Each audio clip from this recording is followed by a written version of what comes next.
the Bible. Is it hard to understand? When it comes to reading the Bible, the first thing that comes to mind is the fact that this is the Word of God. The seals have been broken, and the truth is here. And when we go throughout the scriptures, when we go throughout extra biblical records, we find that the language that God employed, that He used to create the heavens and the earth, was the Hebrew language. Christ said, I came for the lost sheep of the house of Israel. But yet no one, no religious leader, no religious church out there anywhere can now identify the 12 tribes of Israel. Can we? God is quite simple, but it seems as if man makes understanding Him hard. What are those mysteries? The truth of your book and the truth will make you free. The Hebrew and Bible Academy, you're invited.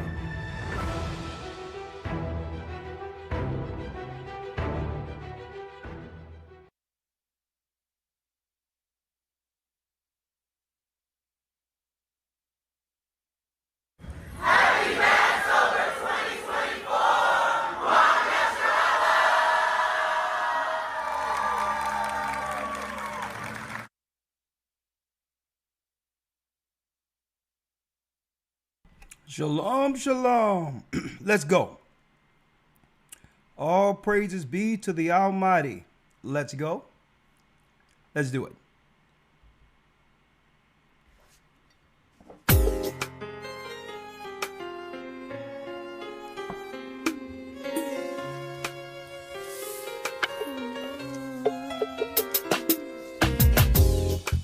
The East is where we're from. The 12 tribes of Israel.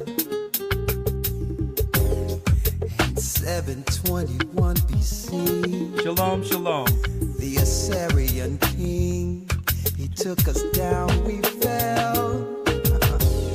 With a great escape we went through the Euphrates. The Lord held the water still. To a land where no mankind dwelt, we went.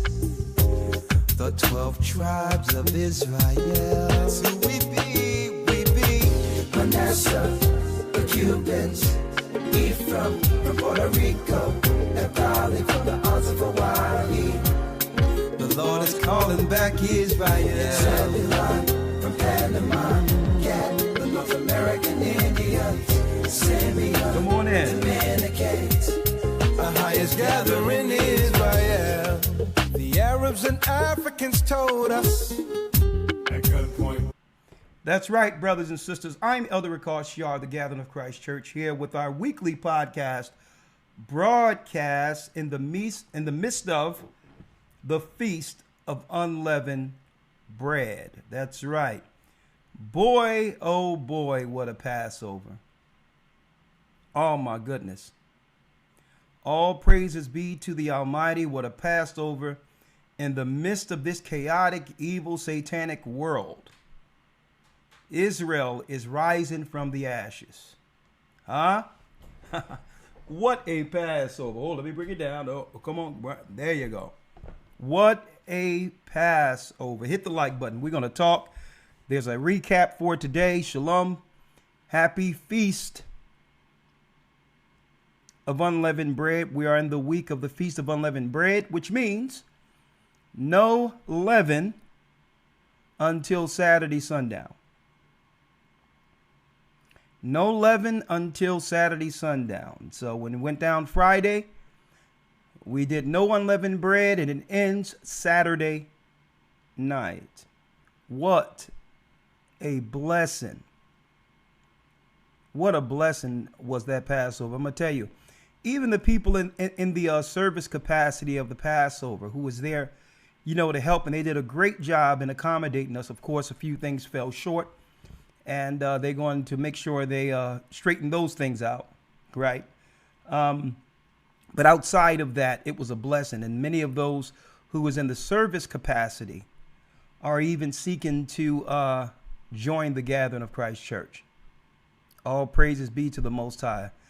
One brother there, he was responsible for the organization of it all, with the convention center. He looked at our people for about a few days from how we took that building. And don't forget, everything was done by the Gathering of Christ Church, whether it be decorations, tables, the lapels for security, everything outside of the food, right? It was the members of the Gathering of Christ Church who converged on North Carolina. And the brother said he never seen anything like it.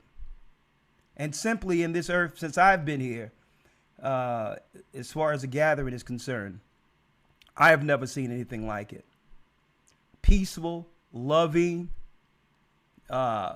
beautiful children of God, Israelites, as Gentiles alike. And the Spirit of the Almighty was there. I'll tell you. And we're going to talk about that today, all right?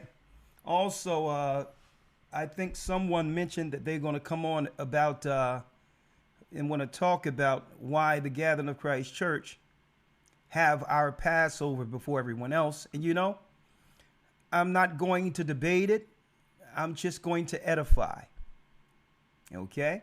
So if you want to come on a little later, brother, I said you can call the phone number. We can bring you in. And that's no problem. What I'll do is edify. There's no need to debate any of this anymore. It's easy to understand as far as why we celebrate Passover well before Jewish people, Israelites, and others. Okay? And it's easy to explain. All right? And man, what a great, blessed weekend. And on top of that, of course, I have to give out a few condolences because the Most High took a few people within the body this last week. And we're going to support and help the families who are going through the loss. Brother James, who was there during the audio and video production, you might have seen him operating from the Dallas, Texas body. And his brother John, who was also baptized the same day he was, passed that Thursday. So when James came in, his brother passed over, and he have my deepest sympathies, and we're going to do everything we can to give that brother a blessed homecoming. Okay. On the top of that, the brother name was John Crawford, and our condolences go to his wife, out to his wife and the Crawford family, and the church will do everything we can to make sure he have a blessed homecoming. And guess what? He's baptized in this church. We'll see him again. Okay. Also, there was another brother who was suffering from some ailments by the name of Shedrick Calloway. Him and Cola works in the administration with the Dallas body. Okay. And he was holding on. He'd been prayed over by the bishop, and he had degenerative heart trouble. Okay. Shedrick and Cola Calloway. Shedrick and Cola Calloway. Okay. And the brother had degenerative heart trouble, and he wanted to get to the Passover. He told his wife he's going to hold on, make it to the Passover. Hold on.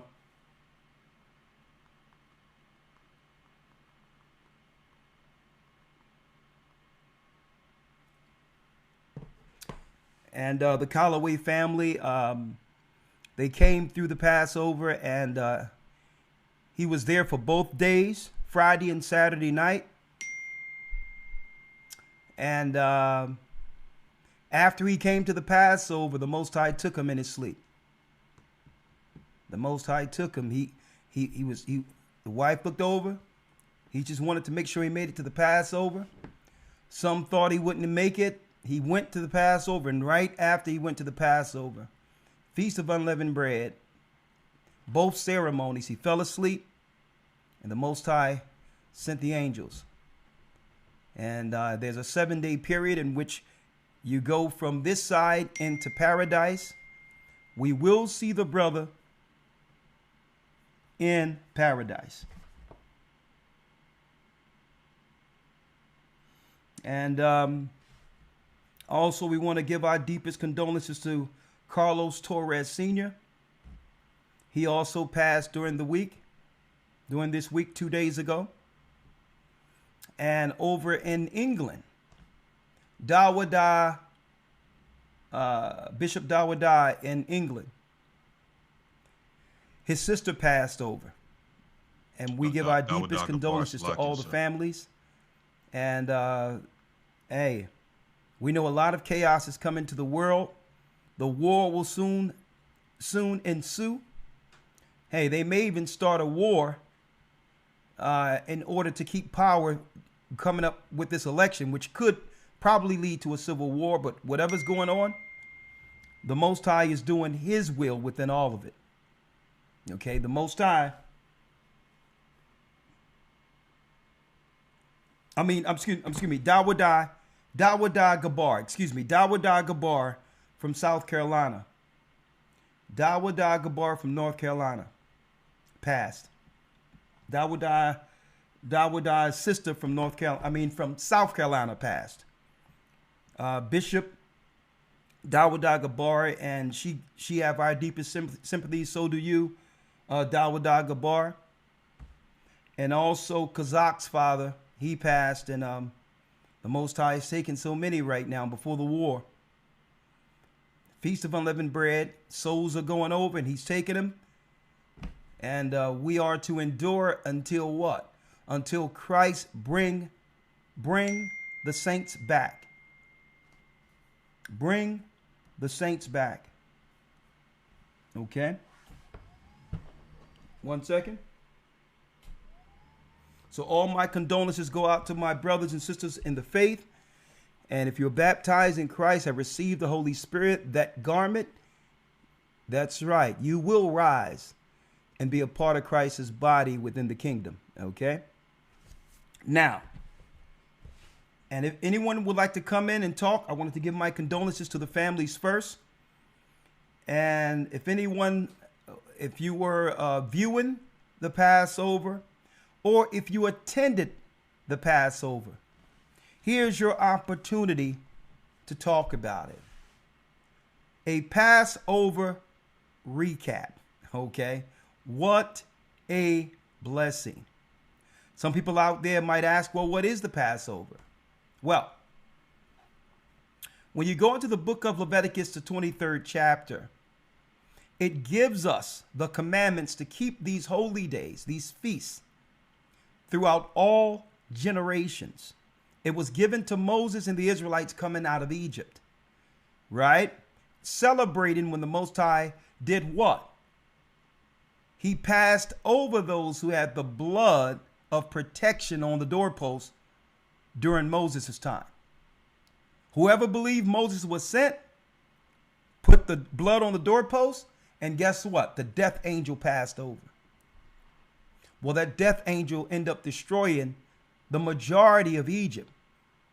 Okay, all of the people, the pagans, who disobeyed the God of Israel and didn't take heed to Moses, lost their firstborn, including Pharaoh. So, and that's when Pharaoh says, go, get out, leave. And the Most High showed his marvelous works. We went out, forgot the yeast, okay? He says, leave with haste before Pharaoh changes his mind, right? So we leave, go into the wilderness, Mount Sinai, and receive the law. And the Most High said, the 14th day of what? The first month is a memorial throughout all generations. The Passover. It shall be a feast throughout all generations. That's the Passover. Okay? It was the high holy day established with our forefathers. That's right, in ancient times. You may see the Jewish people under Judaism following Passover, but they're not actually following the Passover according to what was established in the Bible. It's only Passover in name, okay? The day they're celebrating isn't correct, and in the spirit of how they're celebrating isn't correct. Because there was a prophet, a greater prophet than Moses, Christ. And Christ had to fulfill that Passover lamb, that's right, of the Old Testament, with his own sacrifice. The sacrifice of himself fulfills what? The sacrificial part of the ceremony. The disciples, that's right, all those after Christ who was established, Peter, Paul, the disciples, they all kept the Sabbath Passover after Christ's death. Okay? They kept that as a Sabbath after Christ's death. It was still established. So this stuff Christians are talking about, claiming that once Christ came and rose, it switched and changed, is a bold-faced lie. So the Jewish people aren't following the Passover. Why? How do we know this? Because if you don't receive Christ as the sacrifice, then where is your sacrifice now that the sacrifice is done away with? So if you renounce or denounce Christ, there's no way you can keep the feast of the Most High in good faith. All in all, they're really following something Babylonian, covering it with Passover. And this is why their Passover and Easter for the Catholics always fall around the same time, because they're following the goddess Astar and Tammuz, the virgin child of Babylon, and Semiramis, the mother, Astar or Easter. The Christians, that's right, we're talking about the Vatican. The Vatican and the Jewish people are really following the same high holy days around the same time, the same pagan deities of Babylon. And through the Spirit of the Almighty, he have finally given us the time. And we're going to talk about that for whoever would like to come in. Okay? So if the Passover is 14 days from the what? From the last month, that means it's 2 Sabbaths from the end of winter. Okay? It's the second Sabbath once winter ends. 14 days. Right? So some people might ask, well, hold up. It's still not fully warm yet. Well, it shouldn't be fully warm if you're only 2 weeks from winter. And you're viewing that from the west. I lived in the east when the Most High gave us this understanding. Out of Enoch, out of Jubilees, out of the Torah. Okay? And when you get this information and you follow it from the east, you can see it all. You can see the barley and all these others that people are talking about, because what? You're talking about almost tropical areas. So you have people trying to figure this out from the west, claiming it's too cold, not realizing we received what? The commandments that's right, from the Almighty at Mount Sinai from the east. From the east. But,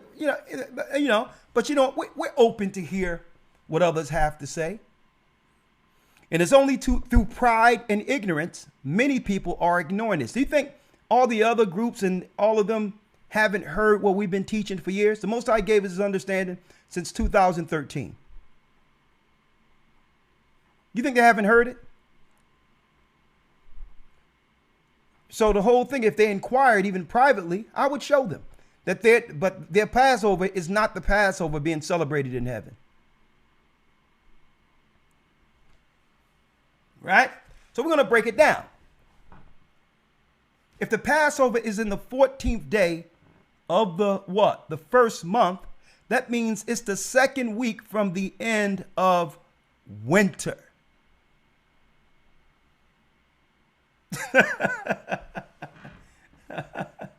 It's quite that simple. Winter is the 12th month.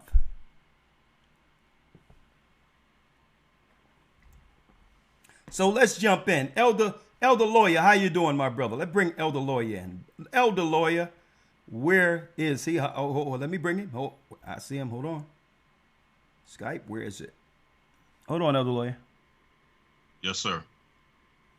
Oh. Elder Lawyer. Shalom, sir.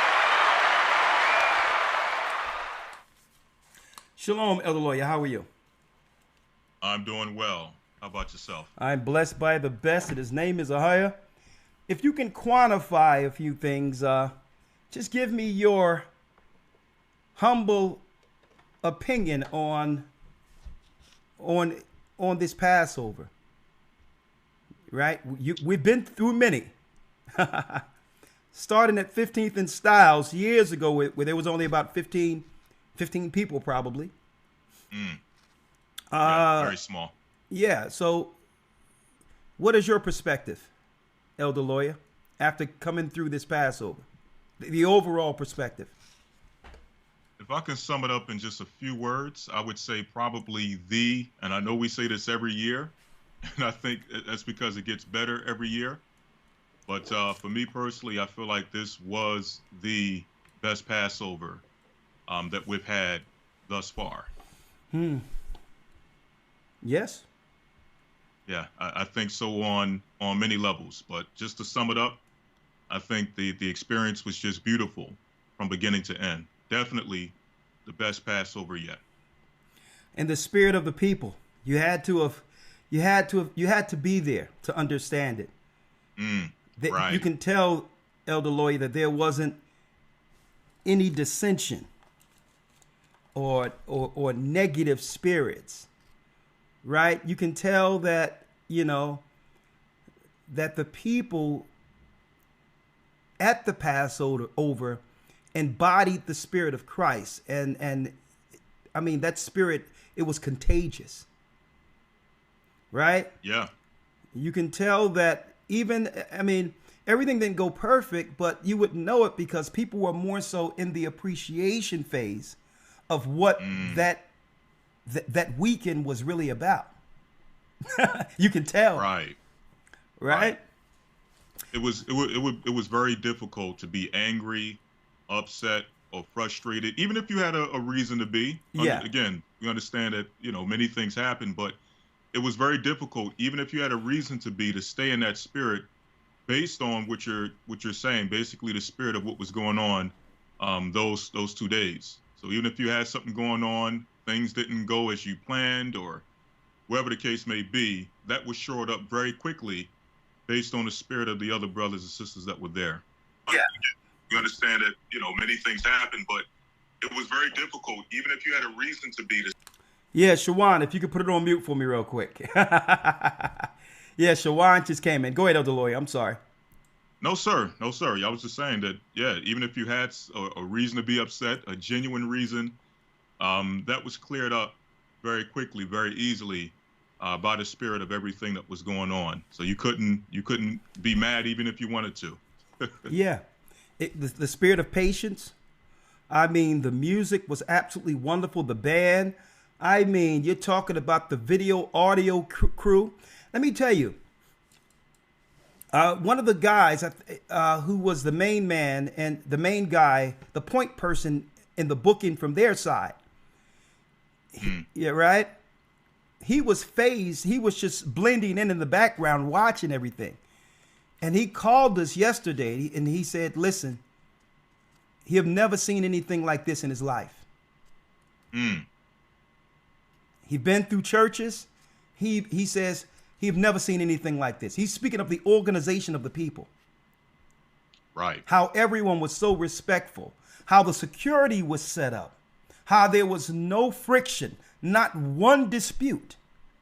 He's seen that the audio crew, video crew, everybody was a part of the church working in union. He was just sitting in the back, and he said it was tripping him out that our people could show forth a kingdom body that he thought was impossible in this earth. And he said, you know what? He want to keep it on the low a little bit. I hope others are, but he said that he want to join the North Carolina church. Praise the Father. And he was a point guy, setting things up for their side and all that, right? He says, listen, I need to join this church. Now, if that's not a testimony in of itself, right? All praises be to the Most High. The music, the band, I mean, Torrance put that band together as a music director. Oh, my goodness. Oh, my goodness. I mean, the whole Egyptian crew from the beginning, years ago, 14, 15 years ago, who traveled out for the first time was sitting at the same table. Right. Singing Zion. The first time that all of the original people who was a part of that production came together to do the song. Hey, the Most High, something is deep going on in the earth right now. He's preparing us for something. But I know this. Whatever's coming down the pipeline, I don't mind going through it with people like this. With people that are part of the body, lawyer. Loving, caring saints of the Almighty. And all praises. We have Deacon Shawan. And Deacon Shawan, I mean, hold on, other lawyer. You did a fantastic job, my brother. If you can take off the mute, in organizing. Deacon Shawan is actually the operations manager for the whole church. There's no way any of this would be possible without this particular brother here. But you said you wanted to say a few things, Deacon Shawan. Yes, sir. Yes, sir. Shalom, shalom, elders. Shalom. Shalom, family. First and foremost, all praises to the Most High. And double honors to you, elder, the rest of the elders, Elder Lawyer, all of the elders. Double honors. It's just a blessing, and I'm very grateful, very humble. It's an extreme blessing. What a Passover, such a great experience. And man, it was good. It was good. All praises to see everybody in good spirits. I did want to come on because I wanted to say some thank yous really quick to every usher that participated, every usher that came along and sacrificed their time and helped out in the movement of the entire Passover, as well as all of the security. All of the volunteers that we had that stepped up. Really, really appreciate you guys. None of that could have been possible without you guys.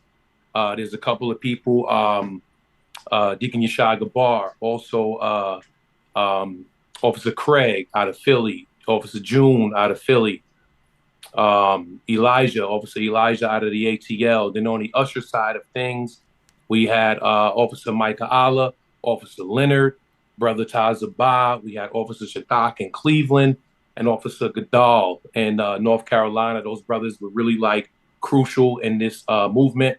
And they played the point positions on all of these things. And I just wanted to say, I love you, brothers, and I really appreciate it. And like I said, all of the rest of the volunteers that really stepped up. And also my wife. I can't forget my wife. My wife has been really, really big time help and, holding me down in the background. She was the one that made those nice sashes that you saw on the ushers. I just wanted to say thank you. I'm very, very grateful to be in a position where I can serve my people, and that's behind great leadership, Elder, with yourself, Elder Lawyer, all of the elders, Elder Ramar, all of the elders that set great examples, not only for myself, but for all of the members throughout the four corners. You know, without you guys, none of this would be possible. And, you know, I'm grateful for the experience and now the opportunity to see some of the stuff behind the scenes and really can confirm and realize now how much you guys really care for your people. And I see that firsthand, and the efforts and the sacrifices that you guys make on a daily basis for the entire body. And it's a lot of work that goes into it. And I just wanted to say, I appreciate you guys. I love everybody in the body. And again, I'm just grateful and honored to serve.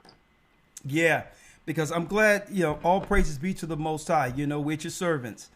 But, Yes, sir. but it's good that you were able, because Deacon Shawan was an integral part of the mechanisms over there in New York for a while. And I seen how organized he was, and I said, you know what? We need an operation. I need an assistant. I need an operational person who I can depend on. Yeah, right. Who's on point, humble, right? Can actually interact with people without abrasion. And man, brother, I'm so glad we brought you here into the PA area. And another thing is, I'm glad you're seeing firsthand what it takes to get things done. Right? It's one thing looking from the outside in and coming up with your own assessments on what you think might be happening. But it's but once you're in it, you realize, you know how intricate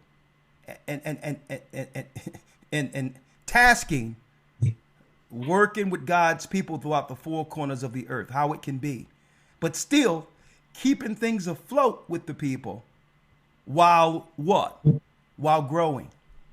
And it takes a serious foundation, organization for something to happen like this through the Spirit of the Almighty, brother. And I want to say thank you.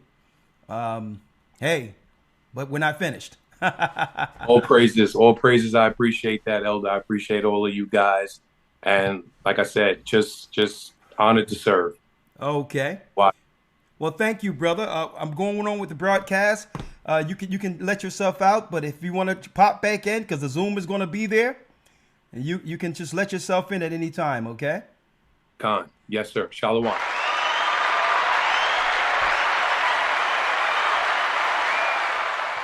Elder Lawyer, we have a slideshow. Before I go into the slideshow and field questions and all that, right? Let me put this out of the way. Hold on one second. All right, let me pull up the slideshow first. Right, here's the slideshow 2024. Right, thank you, AC, for sending me these. And let's take our people on the journey. Right, and the photographer from North Carolina. Oh my goodness, is he on point? That brother is super cold with it. Super cold with, man. This guy has an eagle eye. Hold on. Is it North Carolina or Texas? He's from Texas, right? I'm sure he's from. I believe he's under Azan in Texas. If I'm not Azan, mistaken. yeah. Hold on, I'm going to make sure I do an honorable mention for him. But let me pull up a slideshow real quick. Man, over 3,500 people just on, and this is really the what? The Mideast, some of the Midwest, the North, Converge, Florida and all that. The South, we all converge 3,500, not including those who came through. We had a Passover on the West Coast in Las Vegas, where the West Coast converged there. Toronto, the UK. A matter of fact, Gaja, whoever, if y'all want to come on and tell us how it went over there, we're doing a Passover recap. Let's talk about it. All right. And for those who would like if you have any questions about the Passover on the day we do it or whatever the case is, we'll be more than happy to edify this evening. That's what it's about. Because it would be a blessing if all the Hebrews, all the Israelites all came together, right? At least on the same day for Passover. Because it's not about any of us. It's about Christ. And because we know when the Most High does Sabbaths in heaven, right? Friday sundown to Saturday sundown. So we're all together on that. But then when it comes to the high holy days, Passover and all that, well, the heavens have a ceremony too by our high priest Christ. And we must make sure it shall be done on earth as it is in heaven. While they are functioning on those holy days, we're supposed to be as a sign to him in the earth as his people, dealing with those days at the very same time the Most High in Christ is performing the ceremony in heaven. Okay? So hopefully we'll all come on this accord. And even when it comes to other groups or whatever, if they want to talk with me or whatever, I'll privately, we don't have to tell anyone. I'll privately go through everything with them. Okay? You cannot follow the Passover and holy days according to how the Jewish people set it up, with the moon only. It's wrong. Let's go through this slideshow real quick. Let's see what we have here. Hit play. Let's go.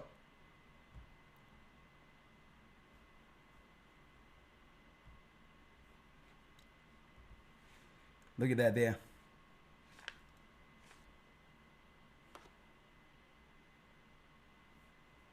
You put a little music behind it, huh? Just a little ambiance, a little atmosphere behind it. Right, let's go. Look at this. That was the vending day before Passover.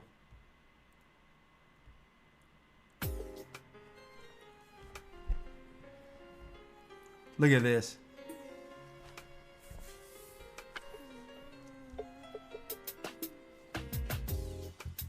The East is where we're from.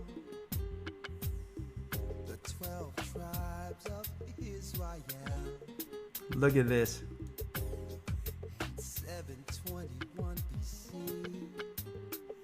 The Assyrian king. Look at our children. Took us down, we fell. With the great escape. Hold up. Let me pause this. The Euphrates. Hold up. Let me go back. The Lord held the waters still. Let me go back. To a land where no mankind dwelt. Elder Lawyer. The 12 tribes.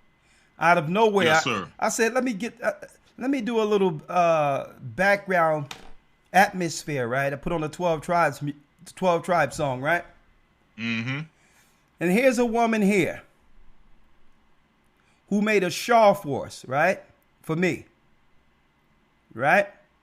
And it has fringes on the bottom, right? Right. She crocheted this with her own hands. Now, check out how deep this is, Elder. She called this shawl with fringes Jacob's ladder. And it's 144 steps from one end of the shawl or the scarf to the next. It's 144. Wow. So she called the shawl Jacob's ladder, right? And when you go up, on one side, it's lighter yellows for the 10 tribes. And on this side, it's for the southern kingdom.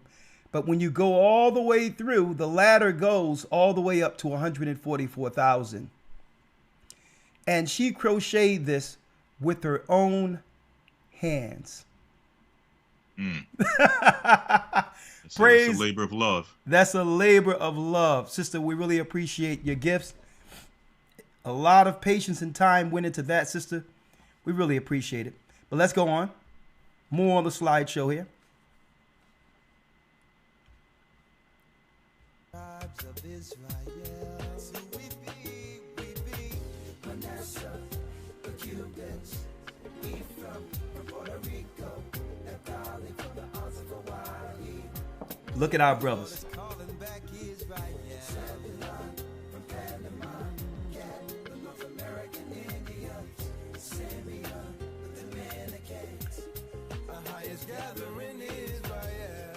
Look at this.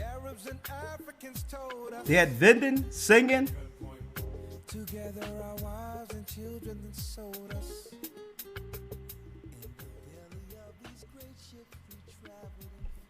Look at this. That's Sister Emily.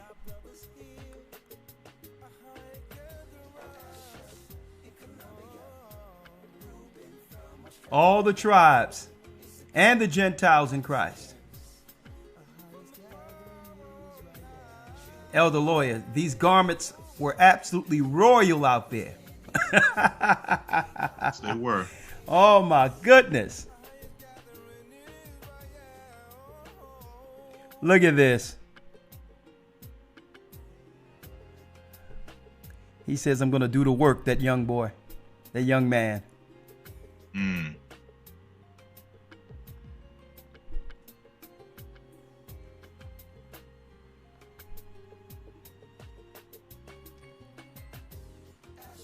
Look at this. Shapat, Azan, Ramar, AHAYAH, Bishop AHAYAH. Look at this. Israelites and Gentiles alike. Come on. Great singers.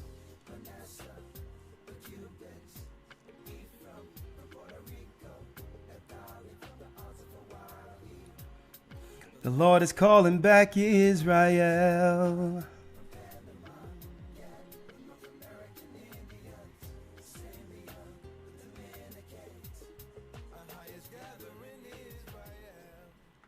Look at this. Brother blowing the ram's horn. Look at all look at the Most High's people. Look at this. We're going to need some more space for next year if we're still here.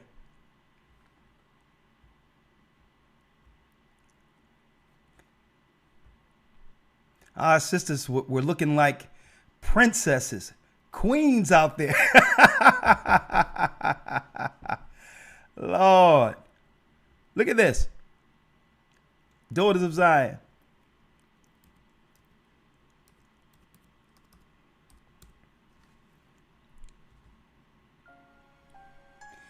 There you go. He put it together. Terrence did a great job, and Maestro. All of the musicians were great. They were fantastic. Right. Look at this.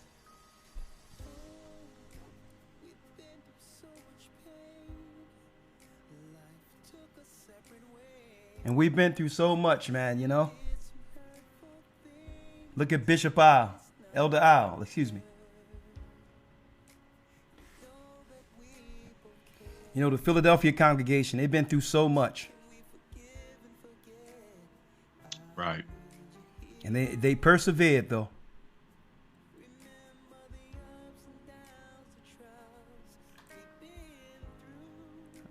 Look at this.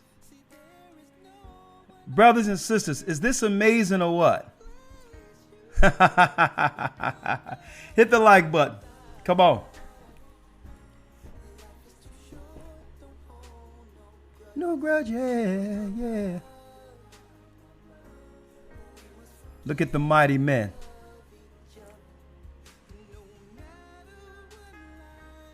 Boy, they were showing out. Look at that young boy, that young man. Elder, let me go back one. My man right here, Elder Lawyer, right? I'm catching up, so it may be a minute before I see. Yeah. My man right here, he came up to me and he says, listen, I'm South Korea. He's from Toronto. Yeah. Right? He says, I'm from South Korea.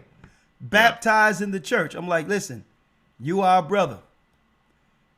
You know what? We've been spread throughout the four corners of the earth. You are a brother. Come on in. Because when Christ come through, he's going to separate. And a lot of people are going to be surprised what nation lane they're really in. And that's why it tells us in the New Testament, in the epistles, you ain't supposed to strive in genealogies. We're not checking people's nation card. So he says, yeah, I'm South Korea, but this is the truth. I'm like, brother, you my brother. Let's do this work.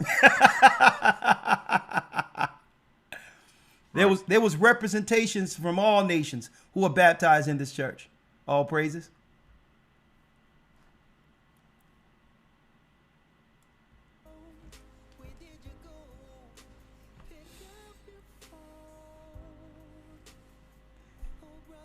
Oh, they was hurting it. Man, they be coming up with some serious garments, I'll tell you that. I apologize. Ooh.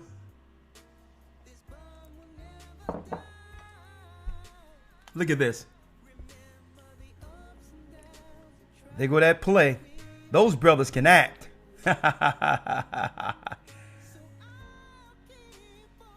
Yeah, brother Charles from the Philadelphia body did a wonderful job. I believe he was playing Paul. He was playing Paul. Oh, he tore it up, didn't he? Hell of a job. Yes, sir. Yes, sir. Other brothers and sisters as well did a wonderful job. Look at this. This is family. This is how the Most High, this is what he intended for our people. I tell you, we rose from the ashes.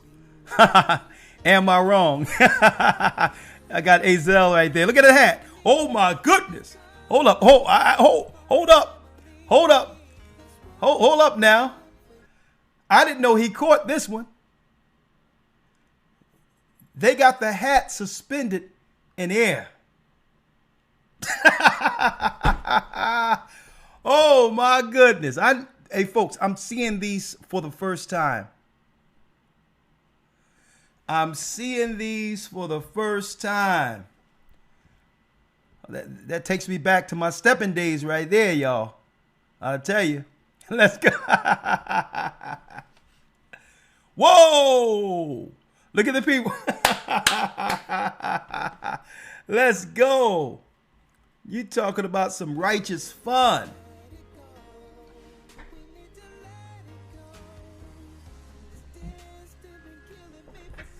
Come on.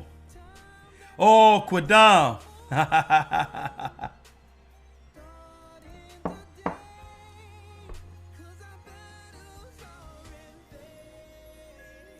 Look at that. Praise the Most High.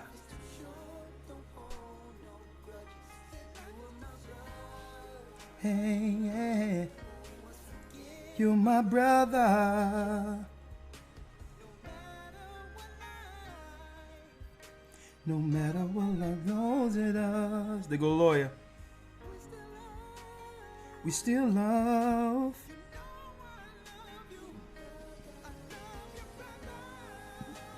Life is too short. You were my blood, yeah.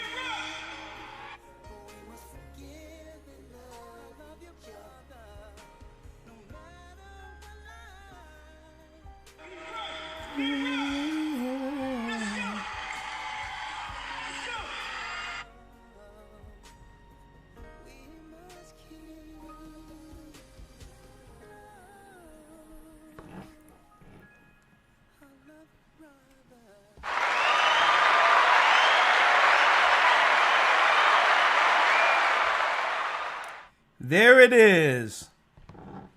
There. Thank you, AC, for sending me this slideshow. Okay, we'll frame some of these. We will frame some, or a lot of them we'll frame. I'm going to put it all up around here, brothers and sisters. So I'd like to thank the family, the whole Gathered of Christ Church family. I'd like to thank all the brothers and sisters who took out the time to bring your families down to share in one of the best high holy days I've ever participated with. All praise. I thank the Most High for you all, and I thank you for coming down. And I also thank the brothers and sisters who viewed online, who was a part of this. Like I said, the church was going to do everything we could to make this an engaging experience for those who couldn't be there. And engaging, we made sure the cameras, angles, everything, so that we wanted you to have a front row seat from home. Okay, so, right? So, hey, the Most High, this is what happens when God's people come together, I'll tell you, in his name. What an anointing. What a blessing. Now, some people were disappointed, Elder Lawyer, they were disappointed with the fact that we had to take the 10-hour video down from the broadcast for Saturday. They were disappointed. You know, some people worked all day and the broadcast got them through both days, right? Right. But what they don't understand, YouTube have all these rules, right?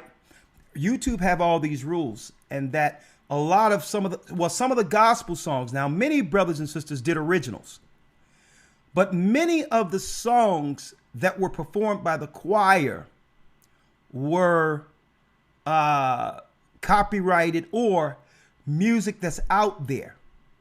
Right. Right. The gospel genre. And if you do something from one of those artists, right, what happens is that the royalty, I think it's BMI, they cuts in, and what happens is there's a copyright strike, and through that they'll mute the song. So it's like the choir is standing there, you're viewing it, but yet they'll mute the song where it'll just mess up the viewing, right? So they're doing this. They're trying to put a lock on something, but I don't understand how they can do this. And I didn't feel like challenging every copyright. So many people did different songs. Even I did Am I Wrong? But they didn't copyright that because I broke it up and made it a different song. But if I kept the progressions and everything the same without breaking it up, dancing a little bit, putting the hat in it, then it becomes original content if you change the song. So this is why some songs were able to stay through the edit, and most we had to cut out because the choirs did the songs almost exactly how they were recorded by artists. Outside of changing the Most High in Christ's name, it's the same song. Instead of God, they would say AHAYAH. Instead of Jesus, they would say YASHAYA. But outside of that, the songs were almost identical in progression compared to the other songs that were out there that they were actually singing. So I didn't feel like having to refute every copyright strike. And guess what, folks? Other people does this, they do this, and guess what? They get no pushback at all. Unless you're playing the song as it was originally recorded, that's a copyright strike. I see other people singing songs and they leave their channels alone. But folks, they won't let A Gathering 144 channel get away with anything. Okay? So I didn't feel like challenging all these copyrights and all that. So what are we going to do? Well, I told AC, place the link to the uncut Passover where they can find it someplace else, uncut, uncensored. And make sure any videos we put out there for the Passover, the link's there. But I said, but we need to take out the dead air, the intermissions, and all these other parts while we were eating and all these other things. Just have the ceremony, all the important parts, and edit it all in one. And then brothers and sisters will have access to everything, right? The music, the entertainment, the praise, the prayer. So we're editing that. We'll give you a link and you can actually go to the original one but have to be outside of YouTube because, you know, we did about 20, 30 songs out there, and I don't feel like challenging all these songs. All right? Yeah, that DJ killed it too. That DJ killed it. And another thing is we're going to springboard from this, Elder Lawyer, of the first week in June. The first weekend in June, we're going to have our first Gathering of Christ Church Truth Concert. And that's going to be in Augusta, Georgia. And we're going to have a symposium, a health symposium that Friday. We're going to have many health people, herbologists and all that come out and have a symposium where they'll give us some tips and all that on how to stay safe. So to avoid some of these hospitals and all that by getting ourselves back healthy. It's going to be a health conscious thing Friday. We'll pray Friday sundown. And then Saturday sundown will be the concert. And you'll be hearing, brothers and sisters, I think we can only do about, 2,000 to 2,500 on that. Probably 2,500 max is the capacity there. So you'll be hearing about that. We're going to put tickets out there. Where if you want to converge on that, you don't have to be a church member to be a part of it. And in the midst of the concerts, we're going to have all the best acts throughout the United States. Elder Lawyer, what is that, brother? AHAYAH, I worship you. I worship you. What's the brother's name? Even in the midst of the storm. When I don't see no way out. What's his name? Y'all know. Somebody will put it in the chat. It's at the tip of my tongue. Somebody will put it in the chat. Put his name in the chat. The brother from Jamaica. AHAYAH, I worship you. AHAYAH, I worship you. I worship you. What's it? Come on, put his name out there. YASHAYA. YASHAYA. That's him. We're seeking to YASHAYA. We're seeking to fly him in for the concert this June. Of course, we're going to have our man Steve Diamond come through. And, you know, we're going to have Rapaya Allah, myself, many singers who's going to come out and just praise and worship the Most High. And in the midst of all the music, we're going to drop real time prophetically what's going on in the earth. Because why? Not just church members will be there. So we're going to take 30 minutes of what? Prophecy dropping. So we're going to have the concert in between 30 minutes of prophecy dropping and how to get ourselves on one accord before this election. Before this election. Because I believe what they're doing, letting all these people in and all this, folks, I'm going to tell you, all these people aren't migrants, okay? And Elder Lawyer, real quick, I'm going to talk about that this coming Saturday. France just sent 2,000 troops, NATO troops, to the borders within Ukraine. And I believe what they're trying to do is provoke a war, knowing that Biden could never win another election. But if they provoke a war, that will break out into a civil war. So by causing this thing over, and Russia is saying, listen, you all are threatening World War III. You're threatening World War III by pushing, and it's Europe pushing this, folks. Europe is pulling all the strings for America. And there's France sending 2,000 troops to the Ukraine, right? A NATO war against Russia because Russia is still doing business with sanctioned countries like Iran, like different parts of Africa, believe it or not. So I'm going to tell you this. It's going to get interesting. So I'm going to be talking about that and more. I believe that they're going to provoke a war. They're not going to be able to finesse an election with mail-in ballots and all this other stuff, right? Because now the people can see what's going on with this so-called Democrat Party. That's Satan's party. Any party that would celebrate getting rid of deleting children as a right, transgenderism and all these other things, intersexuality. And folks, I'm going to tell you, Elder Lawyer, You notice Barack Obama didn't release any of this stuff until his second term. You notice that? Right. Right. There was no gay marriage. He waited until the second term because they played this thing slick the way they used this guy. They gave people just enough hope with the first term, and then he said, "Listen, I need another term to finish what I started." And our people were saying, "Whoa, finally, he's definitely going to do something for us," right? You had the Senate, you had the House, you had Congress. All three were Democrat ran. We had the Senate, we had the presidency, and we had Congress. I'm talking about the Democrats. So there was no excuse. Anything that they wanted to do for us, they could have done right there in Barack Obama's last term. And what did they do?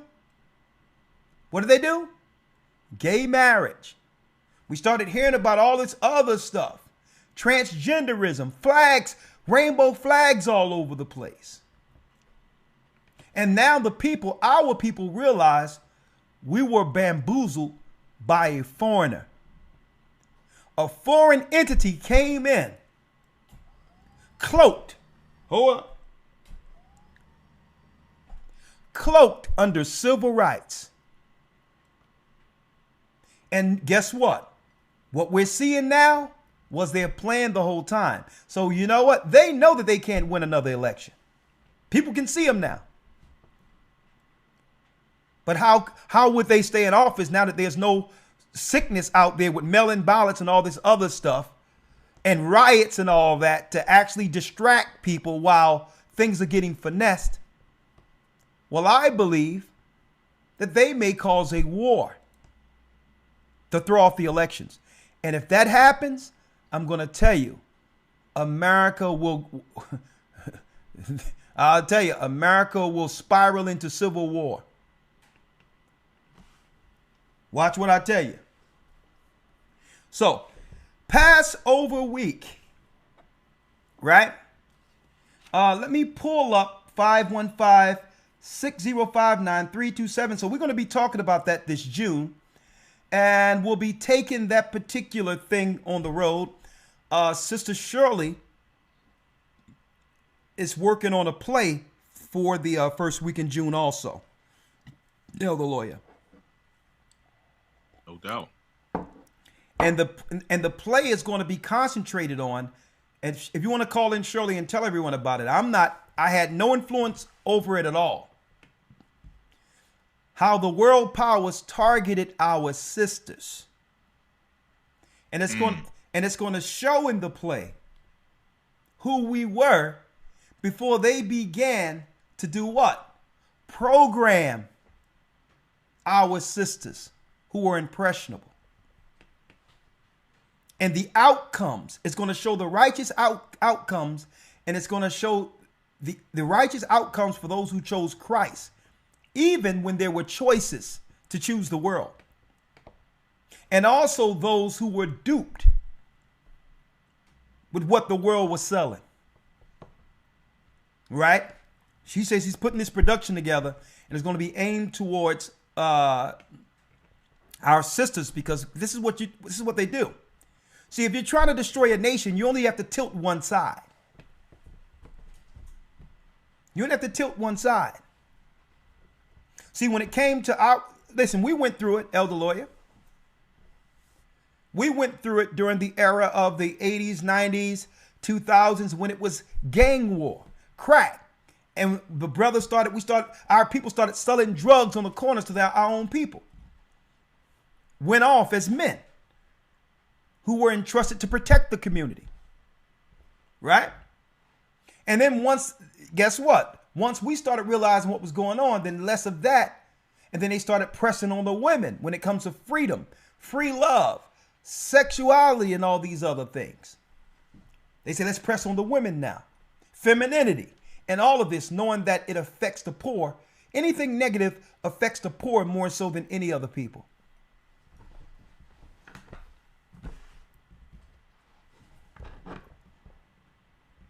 How are you determining the start of the year. Jerry Franklin, I'm going to do you a favor real quick, Jerry Franklin, because I seen you, Jerry Franklin. I seen you commenting on other Passover videos our brothers and sisters were uploading. So I'm going to edify for you, but you're going to have to ask me a few questions. You have to ask me, you're going to answer a few questions before I let you flow, okay? Mr. Jerry Franklin, do us a favor. That's a Zoom link right there. I'll edify for you. And keep in mind, I don't argue. Okay? And before I break down the new year and Passover, you have to answer a few questions for me. So, no one else. I'm going to put it in.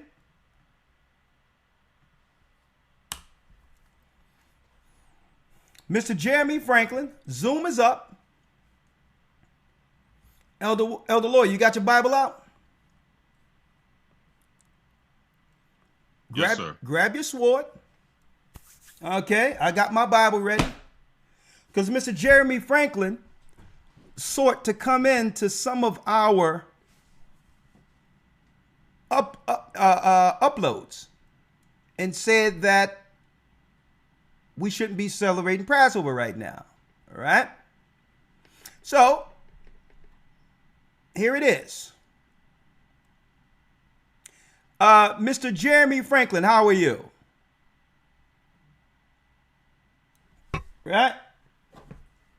How are you? Great. How you doing, sir? I'm doing good. Okay. Now, real quick, bless you, brother. Let me pour you in. Okay. All right. Let's talk before I pour you in. Okay. All right.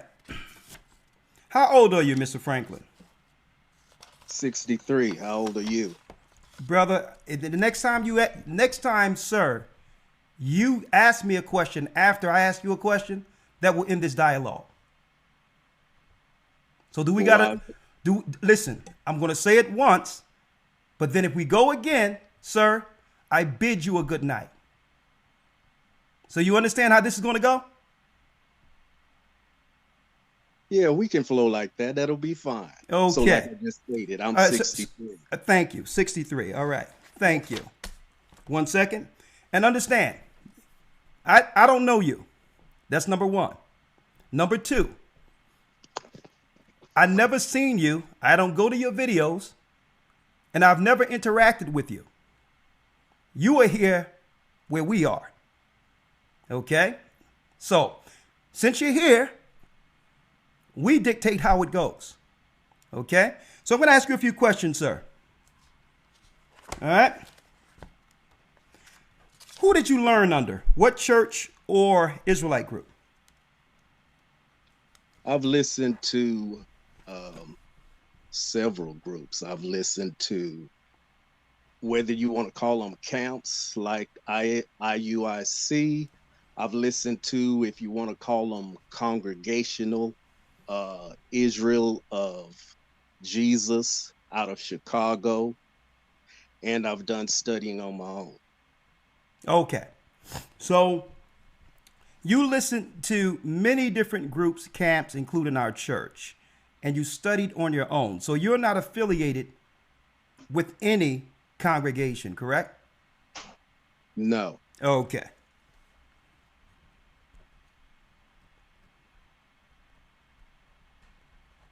All right. Next.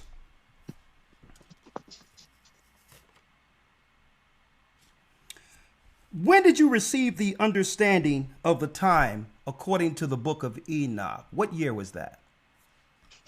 As a matter of fact, I was looking at Enoch probably a couple of years ago.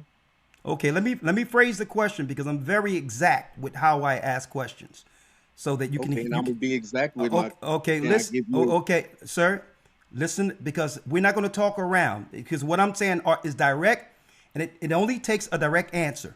When is a time? Okay, what year did you come to the understanding? 2023. 2023. Thank you, 2023. All right. Now, let me make it clear, sir.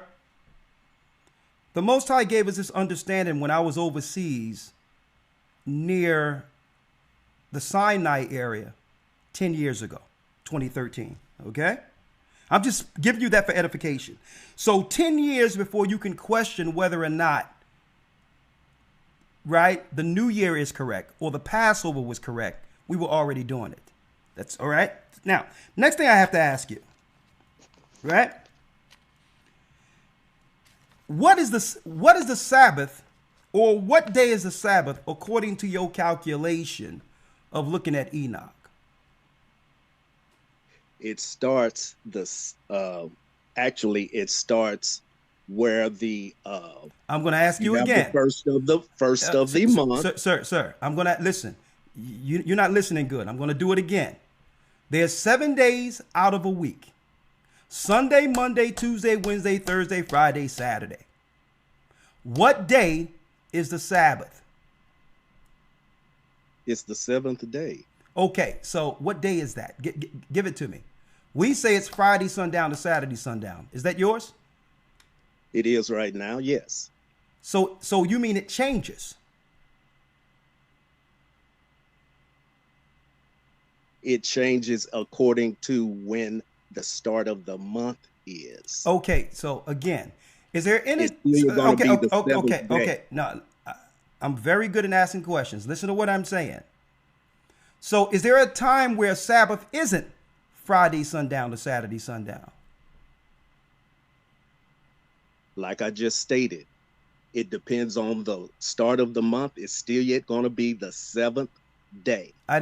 Sir, I'm going to say it one more time and then I'm going to bid you a good night. Okay? Friday sundown to Saturday sundown is the Sabbath forever. That doesn't change. So what I'm asking you is there a time where when you're following things that the Sabbath isn't Friday sundown to Saturday sundown? The process doesn't change, not the day.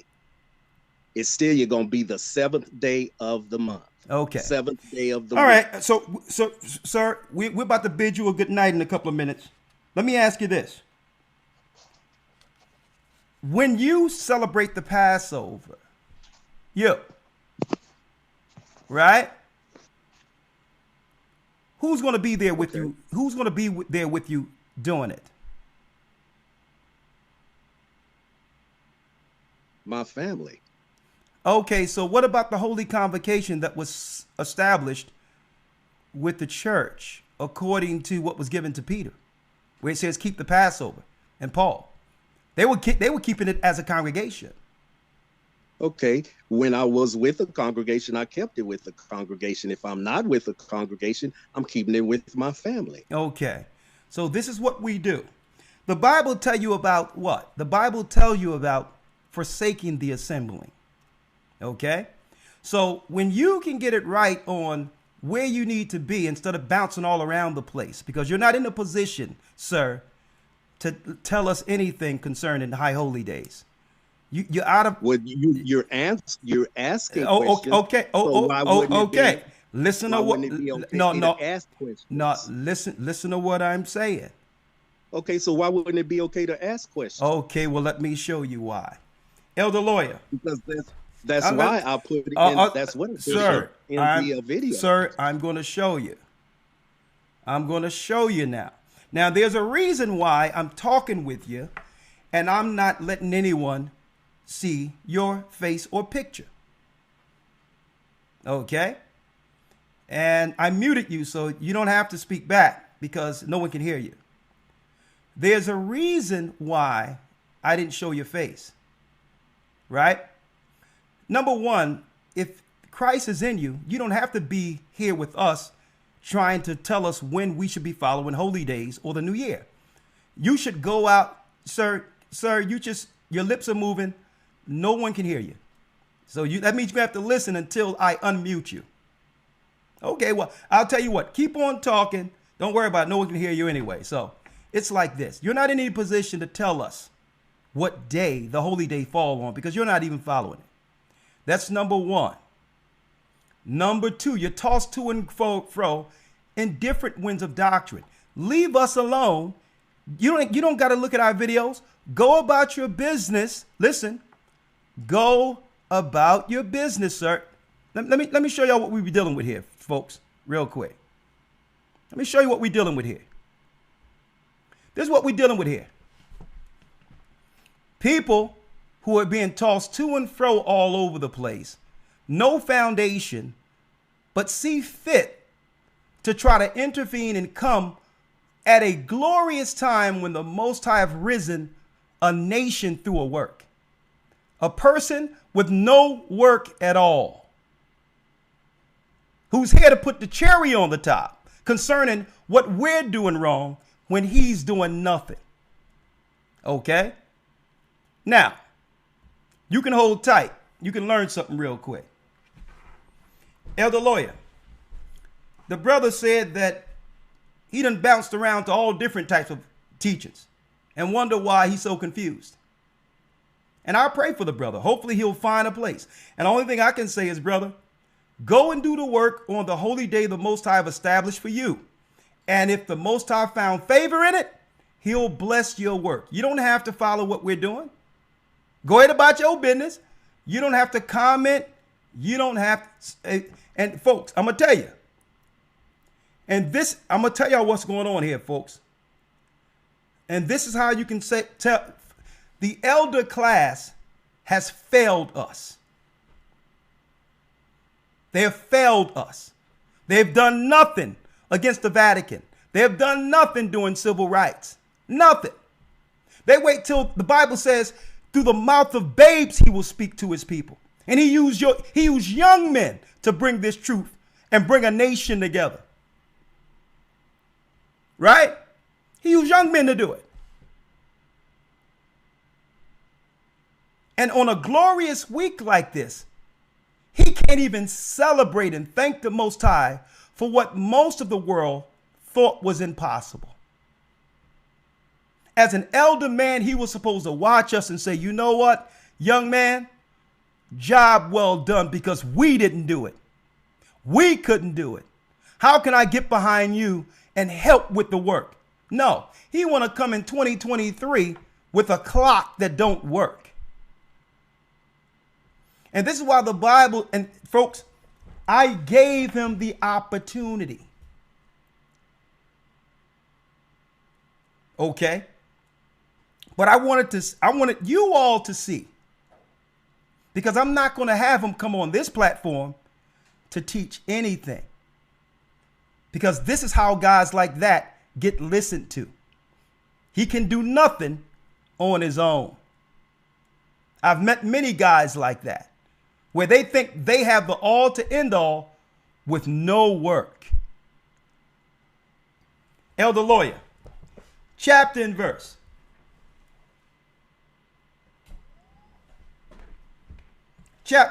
Listen, and this is why, folks, I meticulously ask certain questions. Why? Because he would have to tell us what qualifies him to say that we're not doing it on the right day. He's not a teacher. He's tossed it to and fro through all these different groups. He found out about Enoch and trying to calculate the time, 2023. And what he don't want to tell you, strategically he didn't say it. What he didn't want to tell you, brothers and sisters, is that his Sabbaths bounce around. That is not just Friday. It could be another day of the week, depending on how he calculated. Try to keep a Sabbath with this guy when he'll tell you, well, this month The Sabbath is Wednesday. Well, this month, the Sabbath is Thursday. And that's the madness that's out there. And you see, I ask questions to what qualifies him. Right? He's an older man, no foundation, no one listens to him, but yet he want to come to become the verifier. Why? I'm going to show you why, folks. I'm going to show you why. Look at this. This is why. I'm going to show you. Let's start from the beginning here. I'm going to show you all why, folks.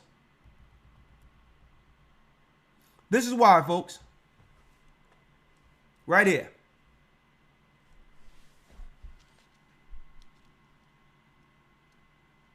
Instead of appreciating the work of the Most High through Christ and the Passover that have pulled so many people together who had no knowledge of themselves to praise the Most High on a high, holy day. Instead of appreciating this as an elder man and say, sir, I may not know whether or not everything y'all teach is correct, but Christ must be in this work based on the observations I've had with how the Most High have moved this work from nothing, from zero, to the point where Israelites and Gentiles have found the truth throughout the four corners of the earth. I asked that young man right there, what are you going to do when you grow up? He says the work. Instead of celebrating the Most High bringing his people together, look at what our elders do. And this is why the Most High have moved them out of the way.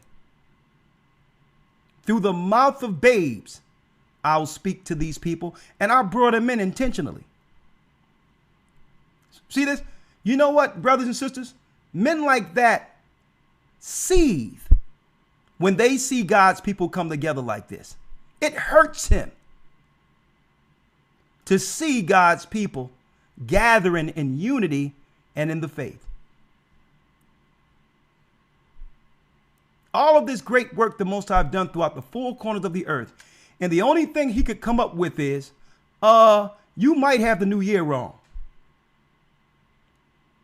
He's dead wrong. He needs a teacher, and is too proud to humble himself and learn again. Elder Lawyer,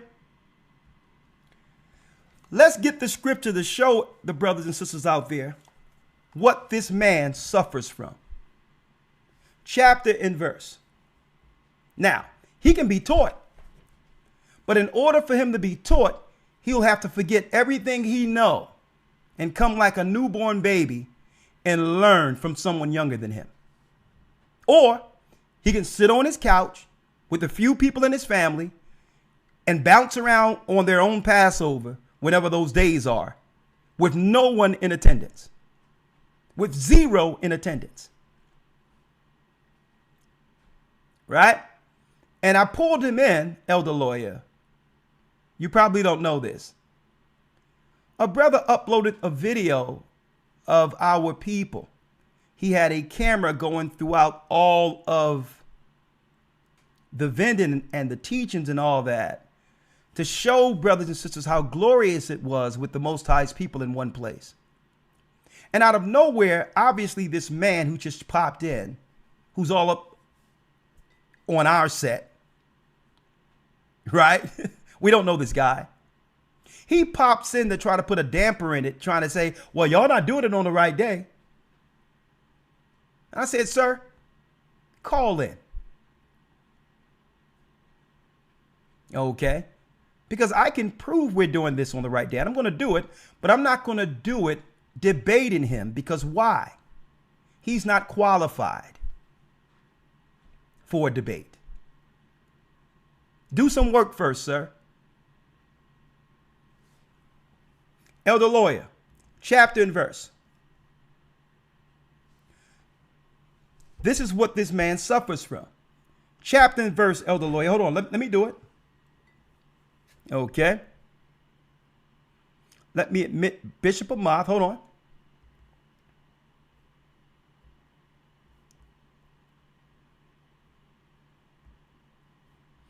Okay. Mr. Franklin. Hold on. Yes, I'm learning now. Mr. Franklin, you can keep it on mute. We have a few things to talk about. And a matter of fact, we're going to remove you, sir. All right. And we'll talk to you later. All right. All right. Bishop Amath, we're going to bring you in one moment. Elder Lawyer, let's show them what this man, Mr. Franklin, is suffering from. Chapter and verse. Yes, sir. Hebrews 10:25. Hebrews 10.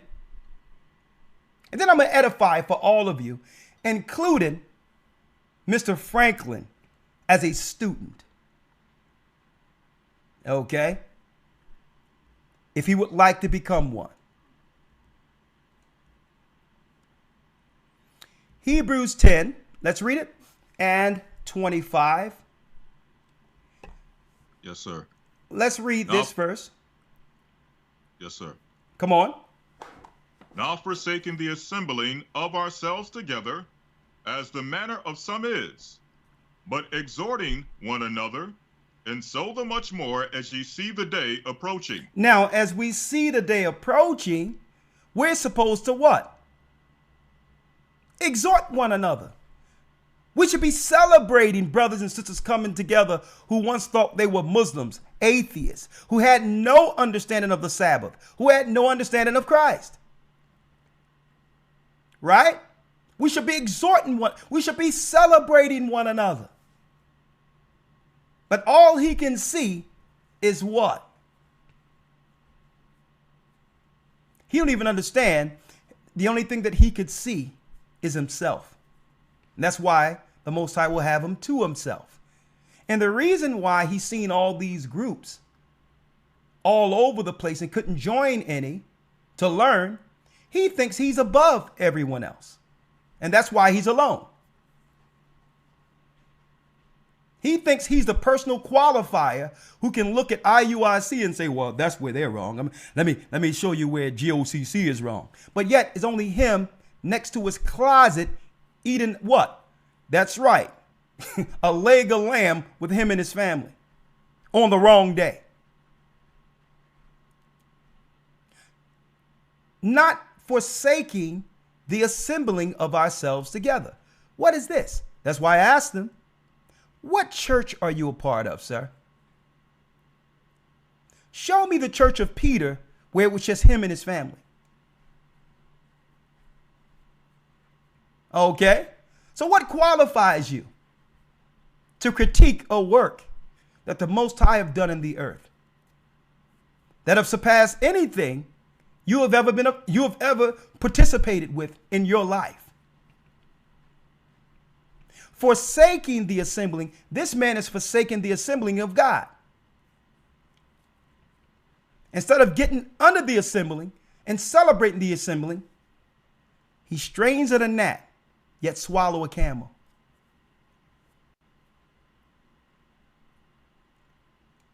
As the manner of some is, that means, folks, you're going to have some people on the outside observing, forsaking the assembling. He know the assembling is happening because he follow our church and try to comment every time we teach. We don't know this man. See? You got to watch people like this. And I called him out. You know why I called him out? These are the elders who have always forsook Israel. They do nothing and only tend to critique once the work is almost finished.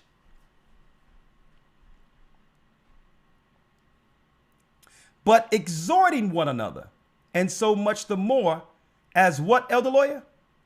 As ye see the day approaching. As you see the day approaching, you need to view and say and state to yourself, how do I get down with this?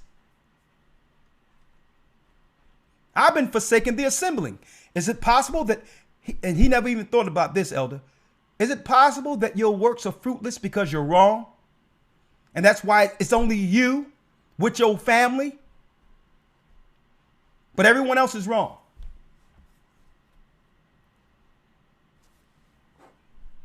And that's a sin. 26, read it. Yes, sir. Verse 26. For if we willfully sin, if we sin willfully, after that we have received the knowledge of the truth, there remaineth no more sacrifice for sins. Now, what sin is it talking about, brothers and sisters, when it states sin willfully? Forsaking the assembly.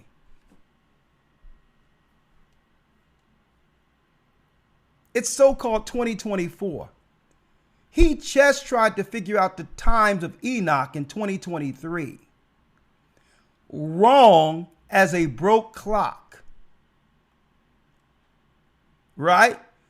Only to come in to try to correct the teachers of Christ who has established a work in the earth. I need y'all to look at this.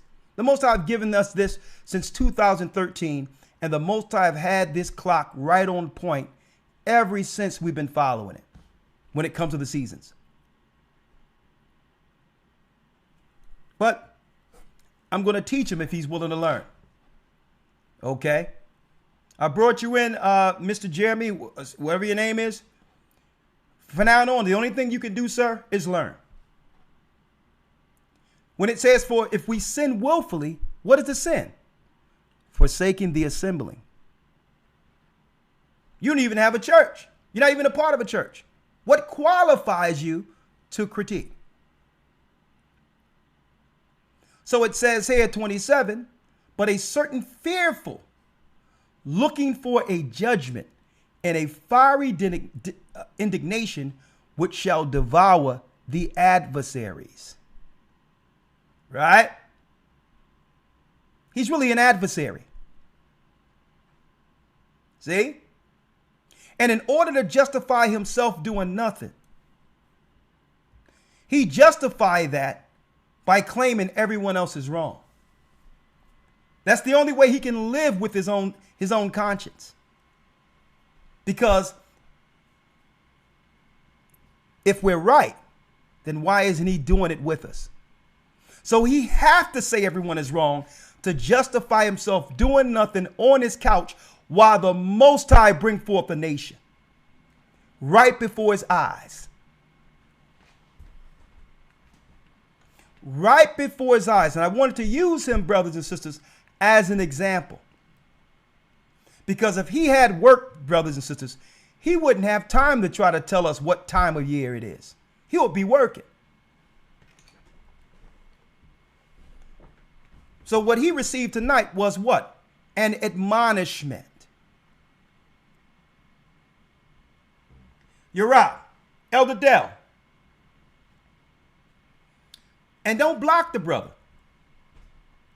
Don't block him. Don't kick him out. Let him continue to watch while we continue to teach. Brother, sit there on your couch like you've been doing and watch the power of God through this church. Okay? Elder Lawyer. Yes, sir. If you will, let's go back now and I'm going to show you what the brother is suffering from. The brother is suffering from being tossed all over the place.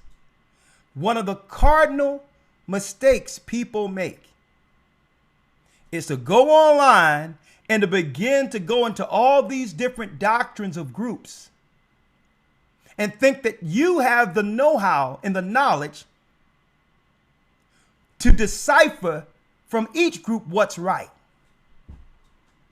That's a cardinal mistake. That's a cardinal mistake, because what? You don't have the foundation to look through groups to know what's right. And what happens is you get tossed all over the place and angry. See?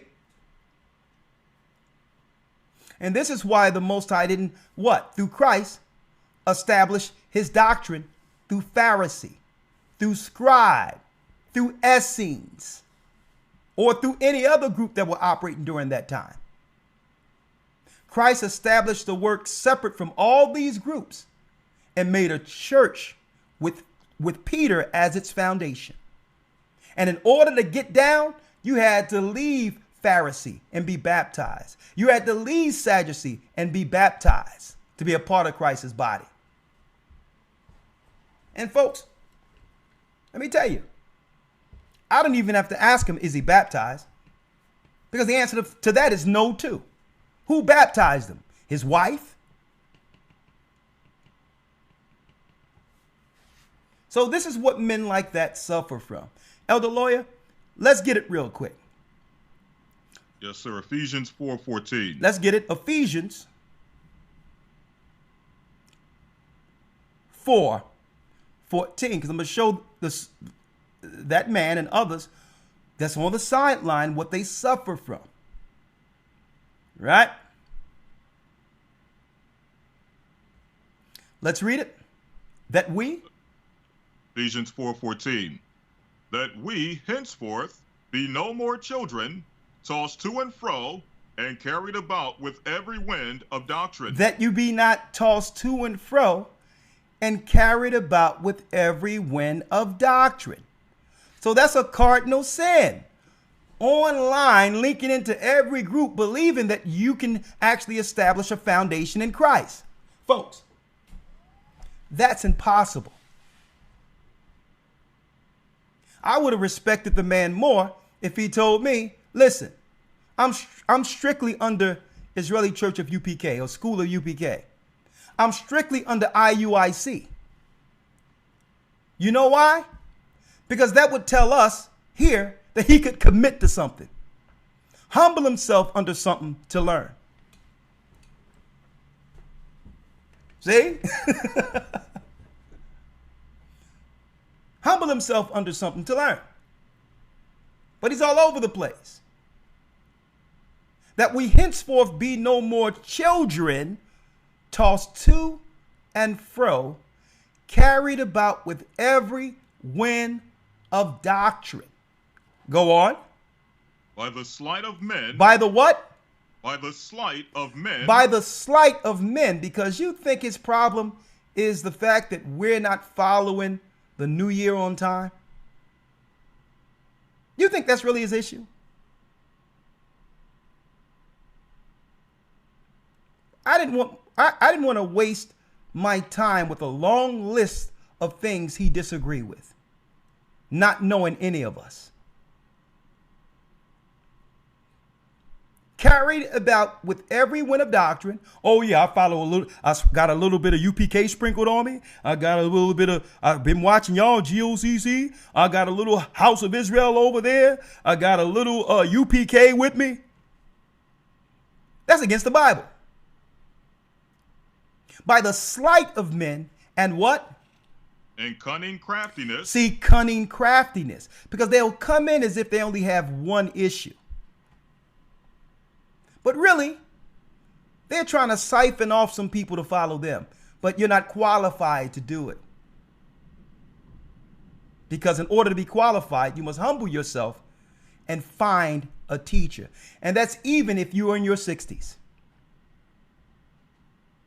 See? And cunning craftiness, read. Whereby they lie in wait to deceive. And this is why I wasn't going to give him any shine on this particular page. If you went to his page, he probably got his YouTube up for years with only probably about 1.5 view per video. So I wasn't going to allow him to use our teachings, the most I've done through this church, blood, sweat, and tears, to deceive the simple. See? Because that's what he want to do. He want to come in and throw in some confusion like he's confused. And I wanted to use him during the Feast of Unleavened Bread, brothers and sisters, as an example. That's why I pulled him in. And that's why I had the questions already, to show you how an unstable man seeks authority. Unstable as water. But yet he's going to come to us not realizing the earth wasn't talking about the 52 Sabbaths. Hold up. The earth wasn't talking about Enoch, the 52 Sabbaths, when the year come in equal parts day and night, until the gathering of Christ's church. That's right. In our current time, in our modern time, until the gathering of Christ's church presented it to the world in our modern times. No one now it wasn't even spoken about. Everyone was following the Sabbath, how the Jewish people are doing it, strictly using the moon. But guess what, Elder Lawyer? Check this out, Elder Lawyer. And this is why our people can't advance, Elder Lawyer. And I wanted to use this elder man as an example. The Jewish people deceived the Hebrews, who began to follow Passovers according to their calendar. And you don't see none of these guys who have learned the times through us debating or trying to shoot down the Jewish Passover. They're coming to us, who the Most High used to reveal it.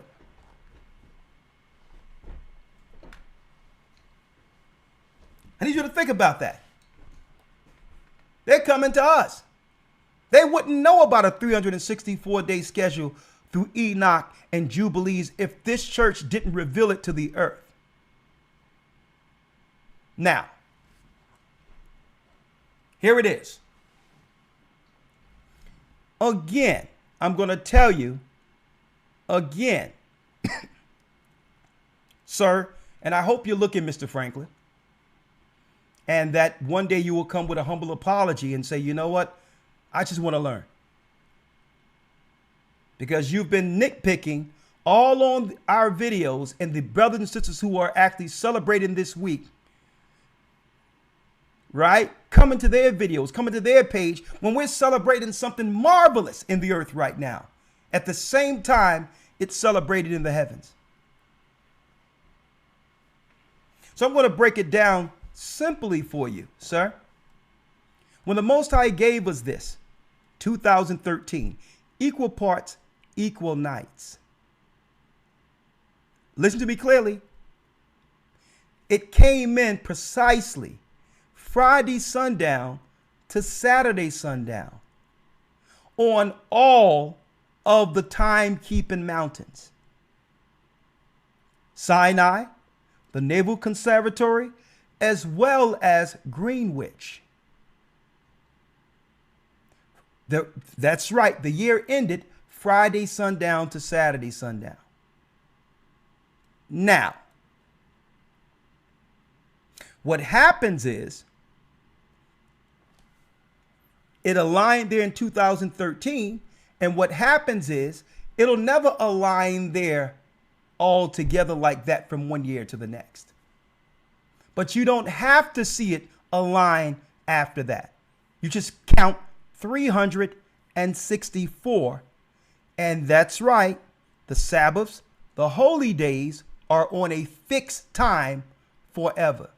So you don't have to look at the moon like you do strictly under the Jewish observance of years and holy days.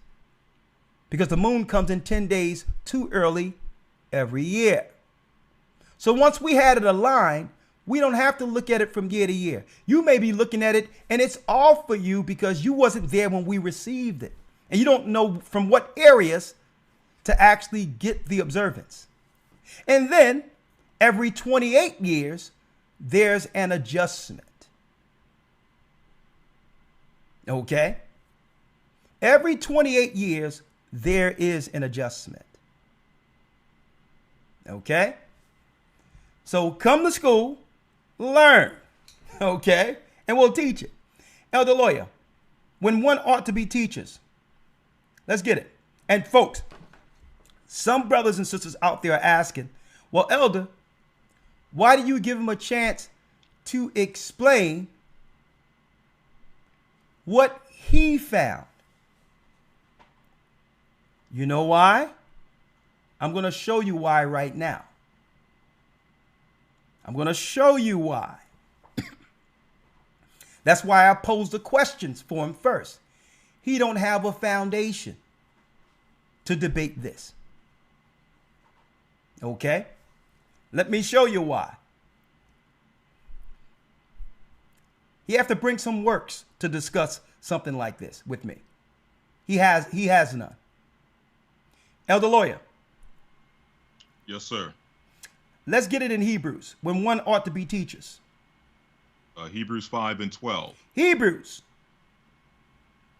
5.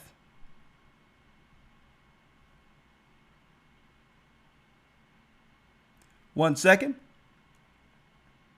This is why I didn't debate it. Let me get it here. Hebrews 5, verse 12. Elder Lawyer, read it. Yes, sir. Hebrews 5 and 12. For the time ye ought to be teachers, ye have need that one teach you again. Hold up. Stop right there. For the time you ought to be teachers, you have need that one teach you again. He don't even know about the foundations of Christ being able to gather with the congregation. That's the simple stuff. And you're going to try to tell us about the times? He shouldn't even be in Enoch. He haven't learned the Bible yet. Okay? For the time you ought to be teachers, read. Ye have need that one teach you again. You have need that one teach you again.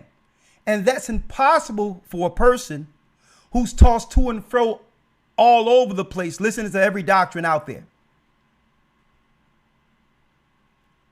Which be what? Which be the principles, which be the first principles of the oracles of God. And that's why I didn't open a debate for him. Because I'm not above God. And the first principles of the oracles of God is that you come to learn from the beginning. See? See that? That's the first principles. And you don't have a foundation learning all over the place. One thing about you see those thousands of people that was in that room, they all have what? The same Lord, the same faith, the same baptism, the same doctrine. There's no confusion amongst us. Okay? And you notice he tried to wiggle out of that when I asked him, well, does your Sabbath change? Well, it depends on the first of the month. Oh, so what you're saying is your Sabbaths do change. Why aren't they saying that to the people? Because the people are going to look at them and say, brother, you got to go ahead with that, claiming that the Sabbath changes, because how are we going to keep Sabbath if it's not on a fixed time each week? See? This guy and his family sometimes be having Sabbath on a Wednesday. How can you have a church like that? That's why he's not a part of one. For the time you ought to be teachers, you have need that one teach you again, which what, Elder Lawyer? Which be the first principles of the oracles of God. That's what God expects first. It doesn't matter how old you are. We have men in this church, humble students who are older than him and are not scattered all over the place like that. And respect the fact that Most High have used young men to bring forth this work. Folks, Christ was in his 30s. And all the elder men was like, who's he? Whose child is he? What law school did he go through? And that's why Christ said, listen, you can't put new wine in old bottles lest it burst.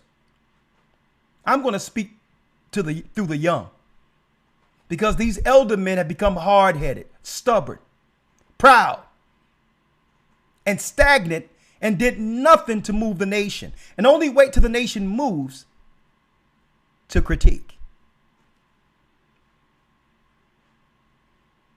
Which be the first principles of the oracles of God. Read. Yes, sir. Which be the first principles of the oracles of God, and are become such as have need of milk. And though, check it out. And it says, and are become such as have need of milk. Read. And not of strong meat. And not of strong meat. That Jeremy, sir, you're not on the level to go into Enoch and teach anything. You don't even know the Bible. You don't even know you have to be baptized. You don't even know that you have to be a part of a work, Christ's body. It's not you and your family by themselves. If everyone chose to do that, then what of Christ's church? If everyone decided to do church at home, that's backward. Which be the first principles of the oracles of God, and are become such as have need of milk, not of strong meat. How can you say you went to Enoch 2023 a year ago and tell us what time it is, when you should even be in Enoch? You need to just humble yourself and come learn the Bible under one group. And guess what? It don't have to be with us. Join another group, but let them be your teacher, because at least you'll have a foundation. You're not qualified to teach teachers. You are not a teacher, sir. 13. For everyone that useth milk is unskillful in the word of righteousness, for he is a babe. You can be in your 60s, but you're still a baby. Read. 14. But strong meat belongeth to them that are of full age, even those who by reason of use have their senses exercised to discern both good and evil. And see, you have your senses exercised because the Most High gives us a work in Christ. Many people to counsel, to look over, to operate with, to grow not just in the word, but as a nation interacting one amongst another. This is how you get your skills exercised to be qualified in Christ's work. Not next to your closet, in the home by yourself, talking about what you and your family's doing. You're unqualified, sir. The only thing you're qualified to do is critique. So what we'll do is we'll continue our work. We'll continue our work, which is what you're seeing. Let me show you what that work is, sir. Let me show you what that work looks like. Right? Let me show you what it looks like real quick. Hold on. Let me show you what it looks like. Right? We'll do our work. This is our work right here in Christ. Many people came out of the world with no direction, and the Most High led them to this truth, right? So we'll do our work, right? We'll do our work. You're looking at our work, and we'll allow you to do your work. Critique us. And let's see which of us receive the reward from Christ. This is our work. And your work is to critique every other group, because why?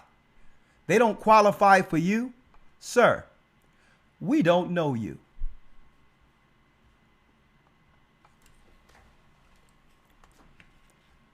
Bishop Amok, you in the house? Yes, sir. Yes, sir. Shalom, Elder. How you doing? Shalom, Bishop Amok. Feeling good. Feeling good. How you feeling, Elder? What a blessed Passover. And I said, if you want to come in, give us your insight. What a blessed week, young man. Yes, sir. Oh, yeah, listen, I just had, like Christ and the disciples have to do sometime. Sometimes you got to put a lashing out there. Okay. Because if I was his age, right, in the Bible, reading Torah and Tanakh in Christ, I could only celebrate a great work of young men that Christ have used to do such a thing in this earth. There's no way I can look at that and say, you know what? Let me find an area to hate on God's people coming together. But guess what, brother? It's the same thing when Christ and the disciples were on the scene. The Pharisees would come, and what did Moses say about this? Always with these whack questions from people who aren't doing nothing. You have to be in a work to understand what work is. See? So that I just needed, I brought him in for an example. And this is why I had these questions queued so that people cannot think that, okay, I'm trying to cut him off. No, I wanted you to see how unqualified he was to speak against a work that's in Christ. Floor is yours. Yes, sir. Yes, sir. All praises. Well, it's like I seen someone in the chat. They said, what a great time for a distraction.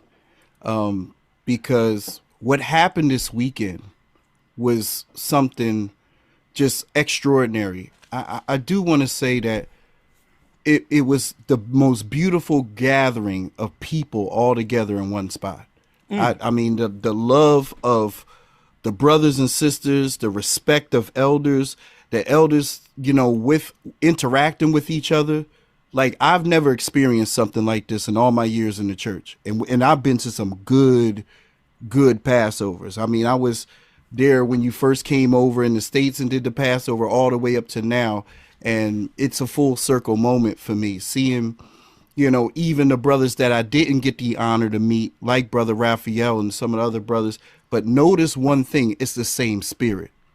Like, it didn't take long for all of us to mesh together. It didn't take long for us to agree with one another. And to see upwards of 3,500 people in agreement with the same spirit of Christ and really operating with one another in a spirit of love and humility. There was so much thank yous to, people were telling me, thank you. When you see the elder, thank you. Bishop, we thank you. And just to say from my perspective to even the members of the church, and I'm talking about every church, Philadelphia and all the churches worldwide, I just want to say humbly thank you for all the support that they give for the church, because they showed up and showed out. They look royal, they look regal, they acted the part, and they are the part. And to add on to the brother that was with the audio crew, that was a miraculous thing in itself, because I began to have a rapport with the brother and gained. His wife came to the feast. She wanted to come and experience, because she had asked me Thursday when we were setting up. When you said the audio guy, these were people who were part of the audio crew for the venue. Some people we hired. Yes, sir. Outside. Yes, sir. All right. Go on. Correct. So his wife, she actually pulled up a 12 tribes chart, and she said, "Is this me?" And I'm like, "Sister, you're spot on, and you're in the right place. The Most High ordained you to be here." So she was like, "It would be an honor if I could come and just witness what's about to happen within the church." And I was like, "Sister, you're more than welcome. You can have my seat."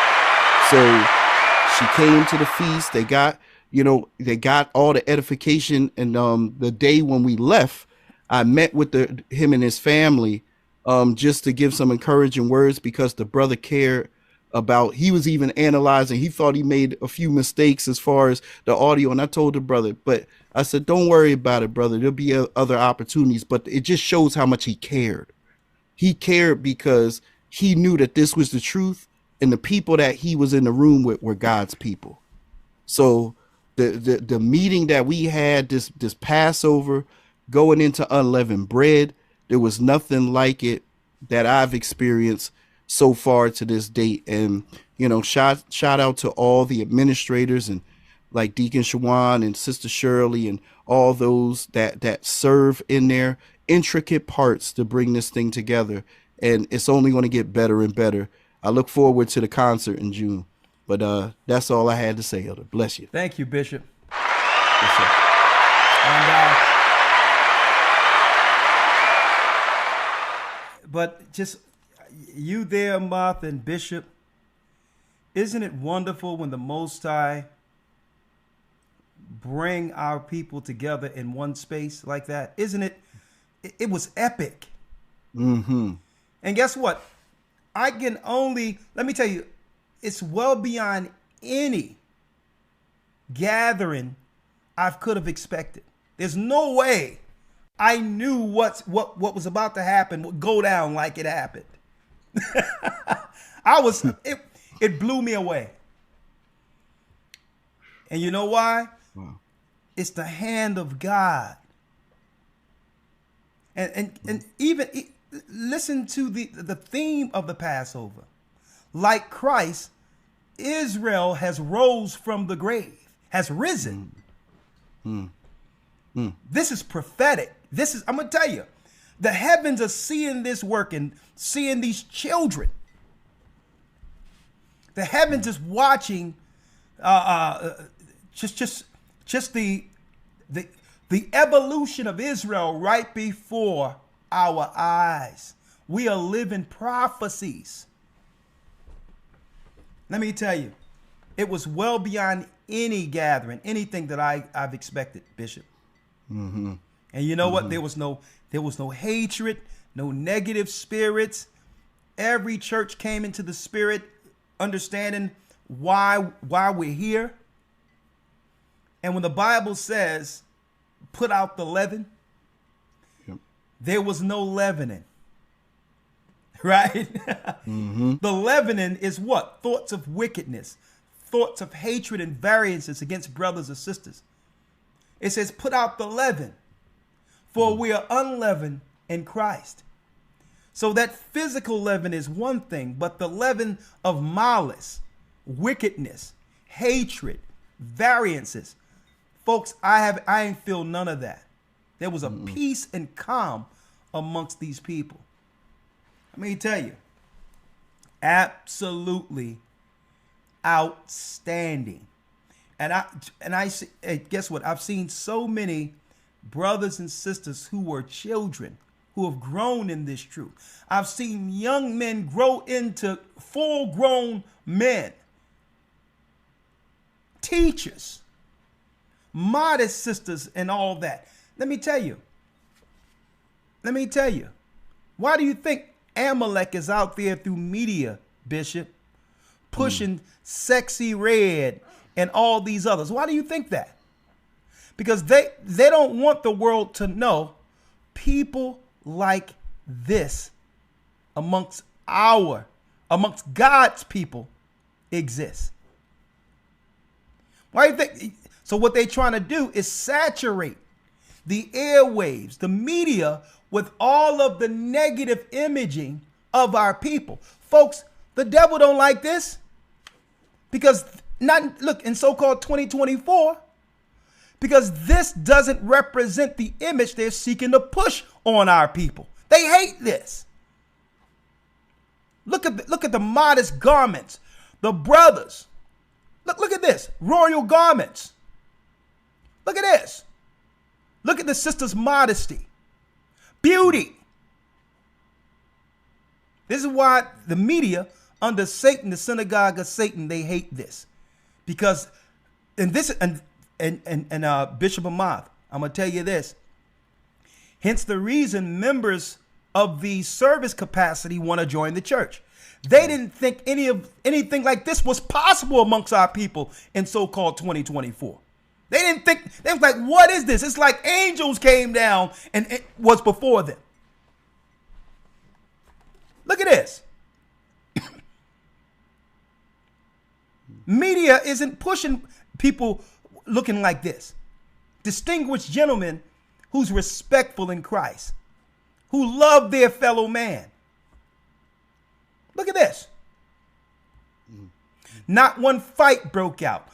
Not one argument broke out. Before the Sabbath, brothers and sisters had all their talents on display.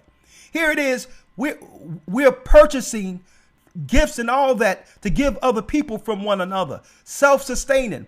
Guess what? Not one dime in this room cycled outside of our people. That's an impossibility. The average money in our community, when we spend money out there, it cycles only 6 minutes for us compared to every other nation. And look at this. Not one dime cycled from the outside of us. Look at this. Look at her helping her mama put the headpiece on. See, they're not going to promote this on TV. They'll promote Sexy Red though. Look at the humbling spirits that grace the room. AHAYAH on her earrings. Huh? The true name of God exalted throughout the earth through not just the brothers, but the daughters of Zion. Look at this. AHAYAH. Look at this. Look at this prince. Huh? Look at this. Israelites and Gentiles in the room.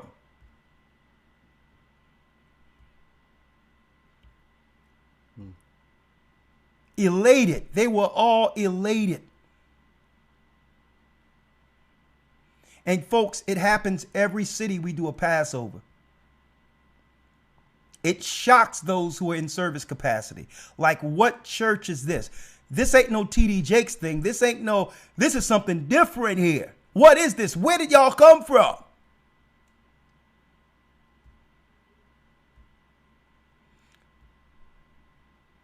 Look at this. People, they're not stealing from their people. They're not out killing the people. They're not defrauding their own people. The world is a better place with these people who converged on North Carolina. The world is a better place with these people. Huh? And you talking about talent. And that's another reason the enemy's mad. That they cannot financially aggrandize themselves off of our talent like they used to. Hence the reason why if we sing a song or cover a song, they'll try to mute or copyright strike our videos. When there's many singers out there who are covering songs and doing their original covers of them and say it's a cover, but yet they don't strike their pages. They say, listen, don't let these guys get away with nothing. Even if they cover a song, strike their page. Look at this. I can understand, Elder Lawyer and Bishop Amoth, why there's so much, and I'm going to put this word out there, hateration. See? But you can just see the people. But you don't think of the work that leads to what we've witnessed last weekend. You can only see the end of it. And if you haven't been in this thing from the beginning, when there was only about 5 or 7 people, you cannot appreciate the power of the Almighty. You can't tell me this ain't the power of God. Man can't do this. Huh? The only thing man can do is step to the plate with the true doctrine of Christ and put in the work. And you know what? Christ will be glorified in it. And that is what we're witnessing here. Christ being glorified through his body, his people. Huh?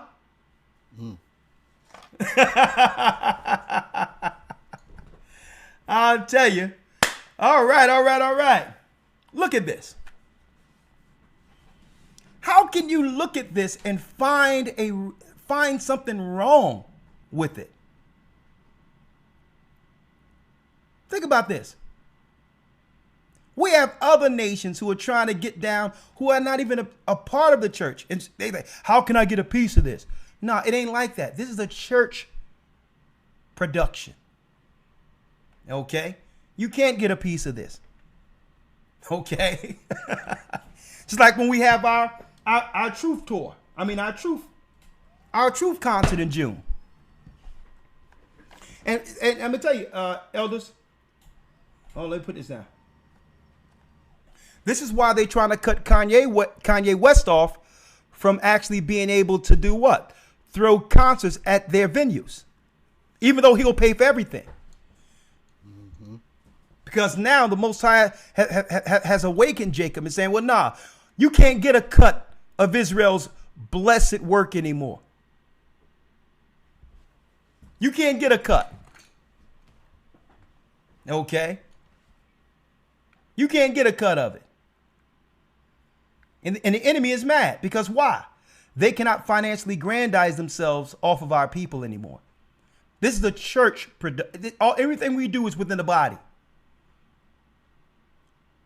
What better way to show that we can be self-sufficient and operate as a nation than when we come together and network like that Friday before sundown and begin to interact with each other when it comes to the vending and all that. That money is only circulated amongst us. So, and we're showing an example of how it can be done. Now, what is the Most High preparing us for? If we can do this amongst ourselves. Well, Christ said what? That he comes to establish a government. Right? So now he's given us what? He's given us opportunity amongst ourselves to operate in exchange. Right? We had people with their own farms. They had what? AHAYAH's honey from their own bees. They came with honey. They came with all types of, I mean, you're talking about soaps. You name it. Herbal soaps out of this world. All clean and organic products. Well, guess what? Guess what? When we come amongst these people in the wilderness, we'll be clean. We'll be clean. We're talking about soaps. We're talking about body oils. I mean, we're talking about, you name it, people with their own farms. This is what a government being raised from the ashes looks like. It's not just going to church. Christ's church is a body. That body is the remnant that will be what? The nation Christ used for government. See, you can't get this in the room by yourself trying to wonder when it's Passover. Now there's more. Look at this. Look at this. Look at the band. Let me tell you, and the band brought it. Out of all the years, man, this band sound, man, it was absolutely immaculate. Mm-hmm. The sounds coming from this band. Look at this. So, of course, the enemy is going to hate. And I know people say, well, Elder, I mean, why'd you bring someone in that can put a damper on things? I did it intentionally, folks, because I want to show y'all what's out there. Who can hate after a celebration like this? That's why I brought him in. To show you what we've always been up against. Why our nation could not advance in the past. Waiting for guys like that who does nothing. Who can't participate in nothing. But can only come at the very end when a work has been established to critique it. And I wanted people to see this is what we're up against. This is what Christ was up against.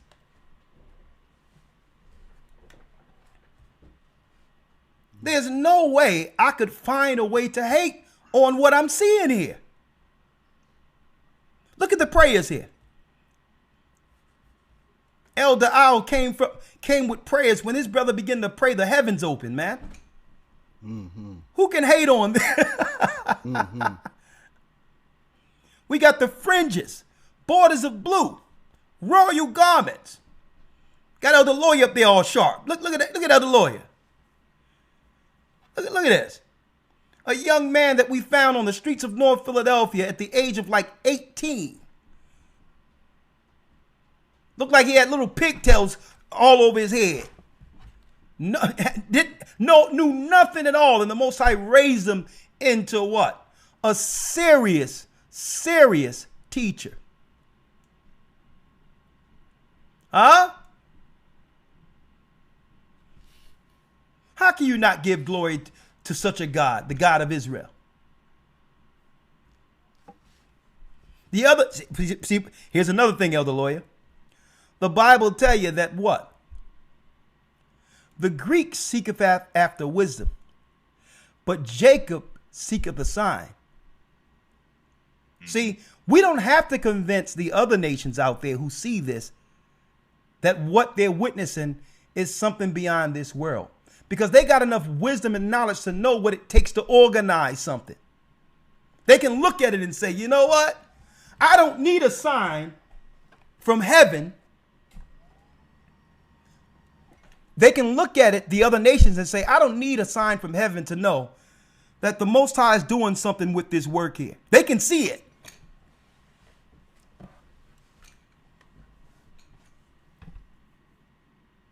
But not some of our people. Look at this. Look at our people. Stage 360 all the way around. Look at the young babies here. Look at the young babies who will grow with the truth, not having to fight through the lies the Gentiles have used to deceive our people. They don't got to fight through the lies we fought through. We had to fight through Islam, Catholic Church, prosperity movement, the conscious community. We had to fight through all that crap to find the truth. And look at our children. They will be raised as nation babies. Folks, the sister with a comic book, the Promised Seed Patriarch's comic book, showing Abraham and what he had to fend against. Moses and Christ in the same book for children. We had the spoken books for toddlers between the ages of 2 and 7, where they can open up the books and hit, for the 10 commandments, hit 1 and it'll give you the first commandment. And it'll quote it for the children. Hit 2, it'll give you the second commandment. Right? Hit 3, it give you the third commandment. A spoken child's book where children from 2 to 7 can learn the commandments.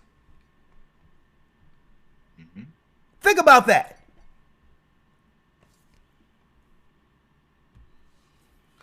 Look at this. Look at this. Look at this. Look. Tell me the mom and dad didn't deck out this prince here. Huh? And folks, they've deceived us with Disney showing the Prince of Egypt being East Indian and Middle Eastern looking and all that. And how do you know that?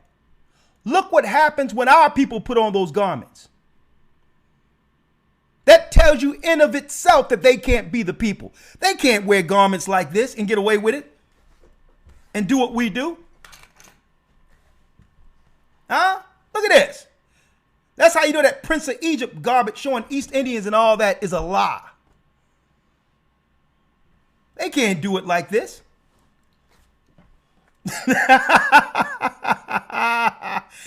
Folks, let me tell you, the enemy is seething. Because these are the children who will correct the world. You can't be in school with this guy talking about, gender neutrality. He gonna set it straight. He gonna tell you what a man is right out. Right? Like, listen, I'm not playing with y'all foolishness up in here. Okay? Look at that. Look at that headpiece right there. Hurting the game. Huh? What you want? Huh? What you want? So I can understand why they're hating. Right? All right, let's open up the calls real quick. 515-605-9327. Bishop, you have anything to say before you go, or are you good? Nah, Elder, I just want to say thank you to everybody again that attended, showing up and showing out and being royal. And, I just want to say personal thank you to you, Elder, and all the elders of the church for just hosting the event and having us to come out. And, even for me to have opportunity to host and, participate in the event. It's a responsibility. It's a blessing. And, it gets better every year. So I just want to say, man, what a blessed opportunity to be able to serve an event. And with that, Elder, I yield. Bless you. Thank you, brother. You can let yourself out. We're going to open up the calls real quick. Elder Lawyer, hold on. I'll let you out. You let yourself out. Thank you. All right, let me open up the calls real quick. 515-605-9327. Elder Lawyer, hold tight. We have Elder Ramar. If you would like to say something, Ramar, you can come on in. All right, I see you there. Right? All right, hold on. Elder Lawyer, 1 second. I'm going to just pull in the call real quick. Yes, sir.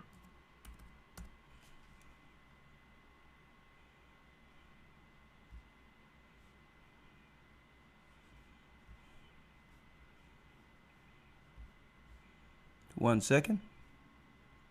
I just added in 1 second. And yes, we're back with the Academy. We are back. Yes, we are back this coming Sunday. 1 second.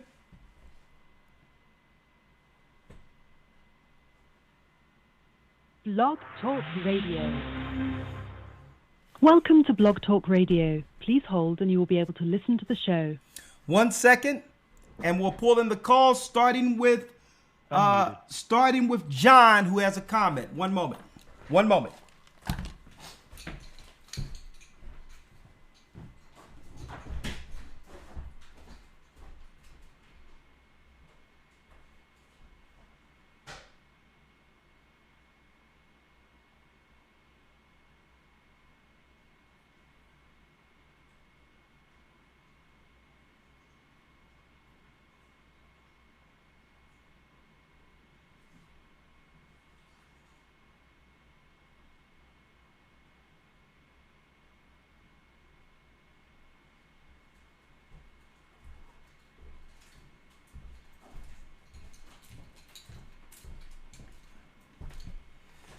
All right. Thank you.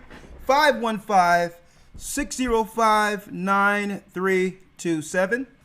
Let's open up the calls. We having a Passover recap. Let's go. 316 area code. Shalom, Elder. Shalom, Elder Ricard. Shalom. How are you? Doing good. Just wanted to recap on the Passover experience. This was my wife and I's second year being able to make it in person. Your we name? had our baby girl there, 9 months old. My name's John. Sorry. Okay, go on. I had our 9-month-old daughter there with us for the first time. Last year she was in the womb, but it was a blessed time. Was able to get my sister and her 4 kids there for the first time this year, and it was just really a blessing. Last year in Cleveland, we was like, man, this is good. Like, there's no way it can get any better. This year in Charlotte, it went even higher. And my wife and I, we was saying last year how our first Passover in person felt like a family reunion. This year, it was a family reunion. All the people that we seen last year, we met, the new connections, just being able to network and to fellowship with new family members and all that. It was a blessing, truly was a blessing. And I said to my wife last year, I said, we had no business missing these Passovers. We ain't missing another one. So it was a good time. The enemy was fighting us getting there, He fought us even on our first flight when we had our layover in St. Louis. We got stuck in the air. We couldn't land because of the storms and tornadoes that was hitting the airport in St. Louis. But we was all praying. The ones from the body was praying. Most High parked this storm and let us get on this ground. We got to get to the Passover, and the Most High did that thing. So all praises to the Most High AHAYAH. And last thing I want to say, Elder, my 9-month-old daughter, I brought her up there when you called up all the kids. And when I got back to the hotel Saturday morning, I was just reviewing back through the live from Friday night. And I'm seeing my daughter, I'm seeing me standing there in the video, and I had a moment, the Most High, I started to thank him because here it is, I have this baby girl that, I was born and raised in the Christian church. Here I have this baby girl and the opportunity to raise my daughter in something only her knowing only the truth. And I had to give the Most High the praise on that for sure. And that's what I wanted. I just wanted to recap the enjoyment we had for the Passover, second year in a row. Thank you. I appreciate you, brother. And give me your name again. John from Wichita, Kansas. Well, thank you, brother, for all you do and your support. And it was a blessing to be in such a gathering with you this weekend. And I pray that the Most High keep you. And I thank the Most High that you and your family made it home safe. And absolutely. And tell the truth. We've been on a cloud since leaving that day. Tell you the truth. It's like we're still celebrating in the midst of the week. Absolutely. I got home and I put my little video slideshow pictures together, and I probably watched it 5 times since I got done, waiting for somebody to come by the house so I can show them too. Thank you, brother. Well, I hope to see you at the next Passover. Be the Most High's will, be it here or someplace else, right? Thank you, my brother. Absolutely. All praises. All right. Thank you. Oh, yeah, real quick, because what I wanted to do, not just with Jeremy, before I go to the next call, but for everyone else, let's make it simple, right, when it comes to calculating time. Only takes you a couple of seconds for this. Check this out. Right? Right? And hopefully, that brother can learn from this. We made it simple when it comes to time and calculating the time that the Most High gave Enoch and Moses, okay? In a nutshell, there's 354 days in a calendar year since time began in the beginning. It's not 365 point something, all of that's garbage. It's 364 days, period. That's how you calculate time according to the heavens. And guess what? The heavenly tables, which are the stars and constellations, fall into this annual timekeeping schedule from year to year. There's 13 weeks. Listen. You have what? You have 13 weeks per season. Whether it be spring, 13 weeks. That's how it's broken down. Summer, 13 weeks. Autumn, 13 weeks. Winter, 13 weeks. That's 52 weeks for a calendar year, period. When the Most High gave us the time in 2013, we also had a National Geographic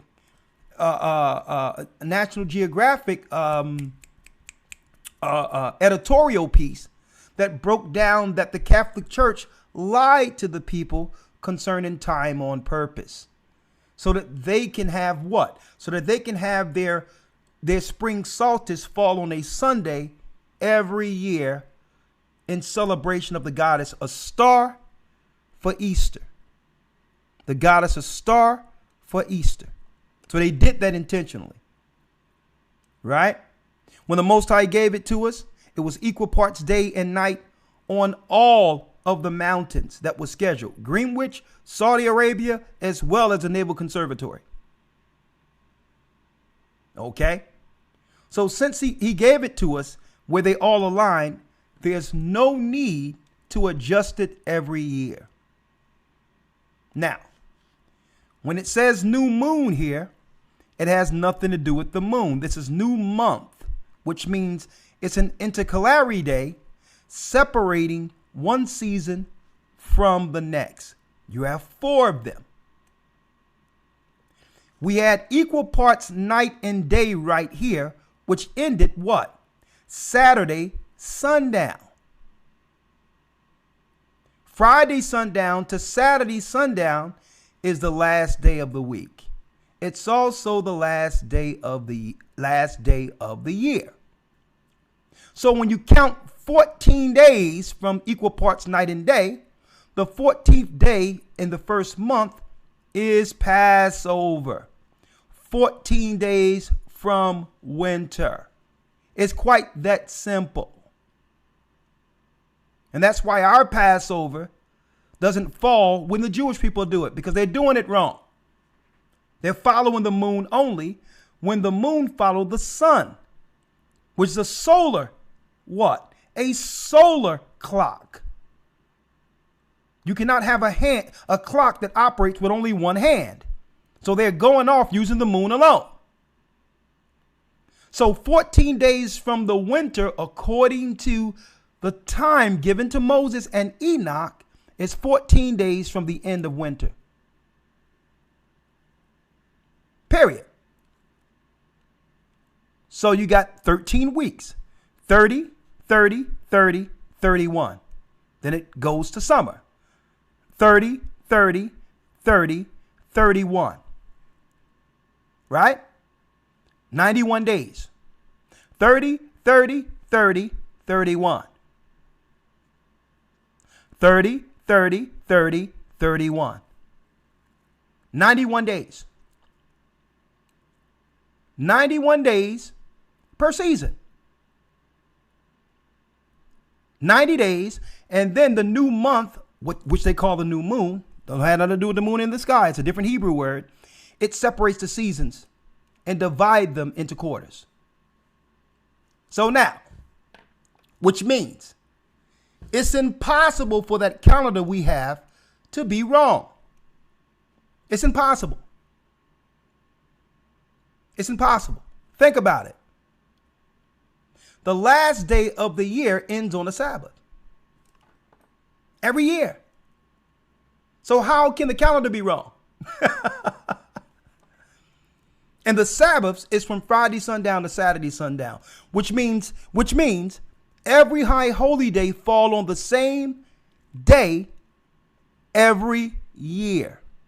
They don't switch. They had a fixed time every year. Doesn't matter the holy day. It's at the same time, same day of the week every year. Hope I cleared that up for you all. Now let's go down. So I cleared that up for Jeremy, who the brother who came in, who just recently started looking into this with no experience or time, no experience of what those scriptures are saying. So I made it simple for you. 13 weeks per season. Right? We've been keeping time. The Most High have given us this since 2013. We've exposed this truth. We've shown this to the world for those who want to learn it. And this is why our holy days fall different than Jewish people or Israelites, because they are following the wrong time. Okay? Sister Cora. Shalom, Elder. Well, Shalom. First of all, I'd like to comment, as you were talking about calendars, I just like to point out that, I was looking at the calendar on my cell phone and computer and everything else, and they talk about the days they talk about. When you click on a certain day, it shows the days for Ramadan, Diwali, and every other crazy thing. It doesn't mention anything about, it said nothing about our Passover or our Purim or anything like that. We are completely ignored on all the calendars that they publish out there. So it's good that we do have our own calendar for that reason.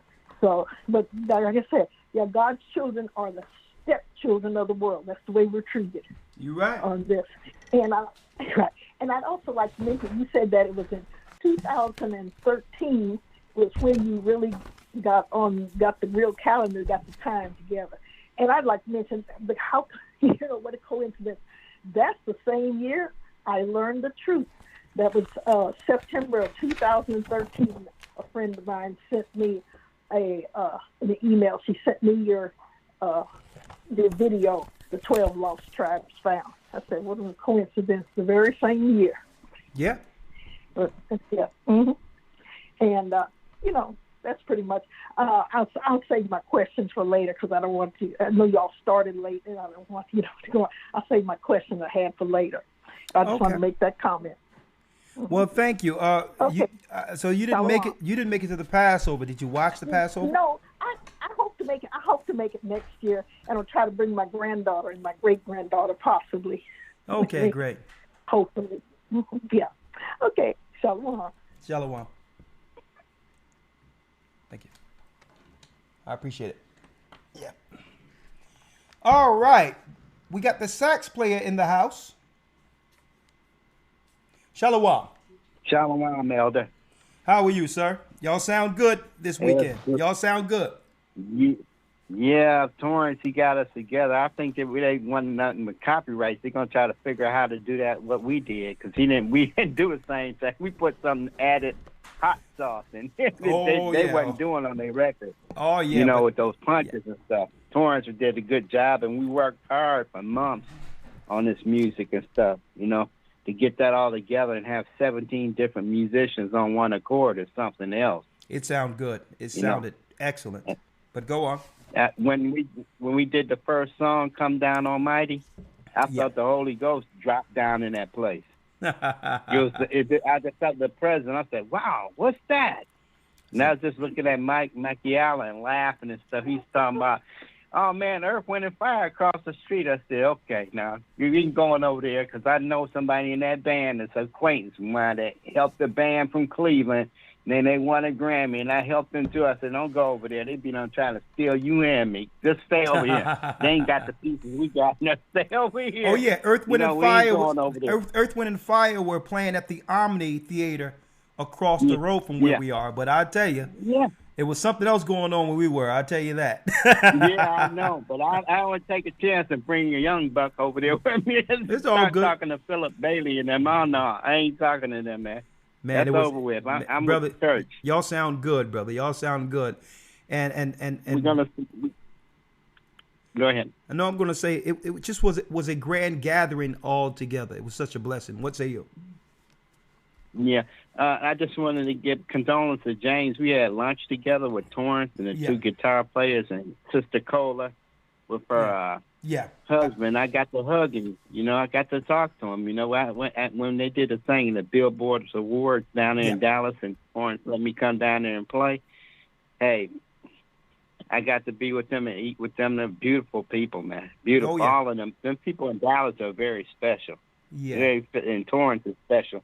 And I'll give a shout out to Sister Rebecca with the choir. She did an excellent job. And Sister Shirley also. Yeah. These people and Bishop of mine, I don't know, man. That guy, he's a knight in shining armor. Those clothes, man, he be wearing there at Bishop of mine. I'll be waiting to see what he's going to wear. Every Passover. Hey, did you see REI and his brother? Look like they stepped out of them two. Like they stepped out of an episode of the Game of Thrones. They had fur coming down. I'm like, Israel, can't no one do it like that, right? But thank you, brother. But I just say one last thing. Before I came here, I was practicing and everything like that. I had to go to the hospital. I had cramps all over my body. I went to the doctor. They take my blood. They did X-ray my chest and my ribs, and they said, "Oh, ain't nothing wrong with you." Good. Get to the Passover, everything's okay. Elder Bishop Amar said everybody went through something, but we got there. There it is. So anyway, my wife, she drove all the way down there. I've only drove 2 hours. She drove 5 hours. But guess what? When we left, I drove all 7.5 hours. Wasn't nothing wrong with me. Look at so that. I know who that was. Hey, I know who that was. I know who that was. It was the Holy Spirit. There's many people that came hurting and, and left pain free. Hey, I have a lot of testimonies like that. But thank you, brother. And thank you. God bless you. And I'll see you in June. My brother. See you in June. Let's do it. All right. With James Brown. There you go. Okay. All right. Yep. We're going to have the first Gathering of Christ Church Truth Concert this coming June. We have someone, I think, on Skype, it sounds like here. Yes, hello? Shalom, Elder. Shalom. How you doing? This is Officer Ryan Shalom from Vegas. How you doing, my brother? Oh, I'm doing blessed, Elder. I'm doing blessed. Man. What a blessed you got a lot of noise behind you there. Are you amongst people or? Yeah, I got some visitors here at the house too. Let me just quiet them down 1 second. Hey guys, I'm on live with the elders. Take it down a little bit, please. I'm on live with the elders. Just take it down a little bit. Thank you. All right. Tell everyone I said shalom, but go on. Yes, I will. Elder Ricard says shalom. Yes, Elder. Man, all praise to the Most High. Yeah, just checking in from here on the West Coast.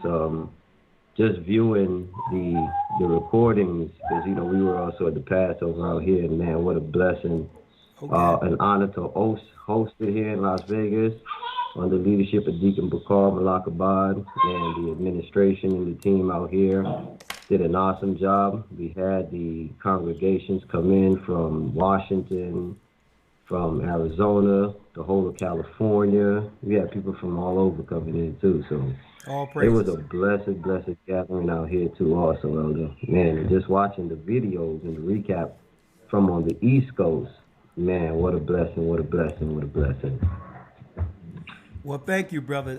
It was the same spirit wherever the church, wherever God's people were, wherever Yashaya's people were, the same spirit in the anointing was in those buildings. I mean, he's bringing us together as this church come closer to that wilderness. He's making us a tight-knit church, and I'm hearing testimonies from everywhere, even from the congregations on the outside of North Carolina, like the West Coast. I heard it was very nice there. Yeah, Elder. Man, we had a blessed time out here. We had a blessed time. Over 500 people. I mean, it was a blessing. Truly a blessing. Look at that. We also have we have people down in South America, Guyana, where I'm from. They were tuned in watching the stream, but just congregating together. Good. And all praise to the Most High here soon. They're going to be getting in the water. So the Most High is working, waking up the people. I even had a mysterious call from a brother I went to school with over 20 years ago, high school. Yeah. Apparently he worked the venue that y'all were at in the Carolinas. And he knew I was a part of the church, so he called me out of the blue. We haven't spoken since high school, I would say. Look at that. He was asking me, was I coming down? Yeah. People are paying attention. That's one thing I've noticed. Elder, we post our things on social media. We tag each other. And, with friends and people from school, they see these things. And so he knew I was a part of the church. He had called me out of the blue to see if I was coming down there. Okay. And I was like, no, we're going to be out here on the West Coast. But he was there in the venue, and he got a chance to see. So I'm going to be touching bases with him to see how it impacted even him, something that you were sharing with our Bishop Ahmad also. So all praise. Just keeping up the work. Yes, all praise to the Most High. Double honors to you elders out there, the leadership, and we just got to keep grinding. That's right. Double honors. Hey, brother. And Deacon Balas is here visiting me. That's him in the background. Tell Balas I said shalom, and I'll see you all soon enough, okay? Bless you. God, Elder. All right, bless you. Shalom. Shalom. All right, we have Kavan with a comment. Kavan. Shalom, Elder. How are we doing today? Shalom. How are you? I'm doing well. And yourself? I'm blessed by the best, and his name is AHAYAH. Talk to me. That's right.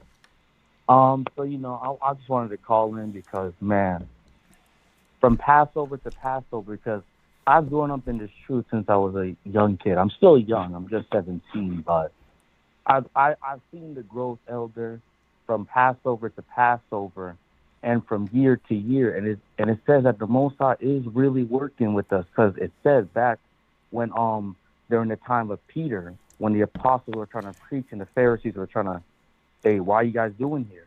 What Gamaliel said, what? He said, if it's of the Most High, let it come to naught. But if this keeps growing, this is of the Most High. Because from year to year, like, I say like 11 years old, my dad, he brought me the Hebrew calendar. And I learned that thing. And I'm telling you, it's been on point ever since. It's always been consistent. There's no leap year. There's no extra day here. There's no this. Every year it keeps consistent. This is how I know this is the true calendar. And like at the age of 12, I joined my first Hebrew Bible Academy. And it's like, man. I got to give you an applause for that. Go ahead, young man. Yeah. Since 12, this young man have joined the Hebrew Bible Academy. Go on. And it's like I just seen them grow. I seen my friends, my kids, the peers, everyone growing up. And because I'm in the New York body, and it's like all the people all around me, like they give me my wisdom, they give me my understanding, they give me everything that makes me the man that I am today, or the young man, I should say. Okay. And it's all thanks to my dad, because he's the one that brought me into all of this. He's the one that pretty much taught me everything under the guidance of you, under the guidance of the elders. And I'm telling you, elder, it was a blessing this year to be at Passover 2024, man. It seemed the growth of the people, new faces, meeting new people, seeing old faces from different congregations. This is the walk that I want to walk in. This is the truth that I see myself enduring unto the end. Because why? Because the growth and everyone coming together as one nation, that wasn't something that was so more seen back in those days. The black men coming together as one. And now we're seeing that fulfilling in prophecy in Ezekiel 37, the dry bones. As you said during the Passover and the Saturday evening lesson, the dry bones is us. We are waking up. The children of Israel is coming back to the Most High. And that's all I really had to say, elder. Young man, hey, you're gonna give this world some trouble. Do what you get. You've been in the academy since the age of 12, brother. Hey, the Most High will raise you to teach, raise you as a mighty teacher to bring midi to the word, brother. Keep it up. Keep it up. Thank you so much. All right, my brother. Thank you so much. My brother, let me place you on hold. And I want the older brother who is listening, Mr. Franklin, hear what the young man is saying, Mr. Franklin. 17 years old, been in the academy since 12, grounded in the word, and actually been following the times and all of that because he was willing to humble himself as a babe to come to the full knowledge that will qualify him as a teacher. That's how it's done. Thank you, my brother. Let me place you on hold. Right?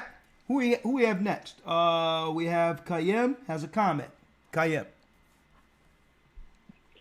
Oh, praise the AHAYAH, elder. How you doing, Captain? Oh, praise. Yes, sir. Pretty good. Elder, shout out to Elder Aubrey. Y'all get well, Elder 300. We praying for you. From North Carolina body. Shout out to Elder Hannah and guys that we did miss you. And yeah, man. Elder, oh man. I wanted to start off, Elder. It started raining the first day, so I'm so glad that the body got a taste of what was brought to North Carolina. Elder, I had someone told me to bring my umbrellas. Elder, I was making sure that, if I had to get wet, I would have to make sure that, people get to their cars safe. Elder, man, the security was working with each other. We had umbrellas. And, and once it finally, the festivities, was getting going, the rain just cleared up. And, Elder, I always keep my radio, so I brought my radio.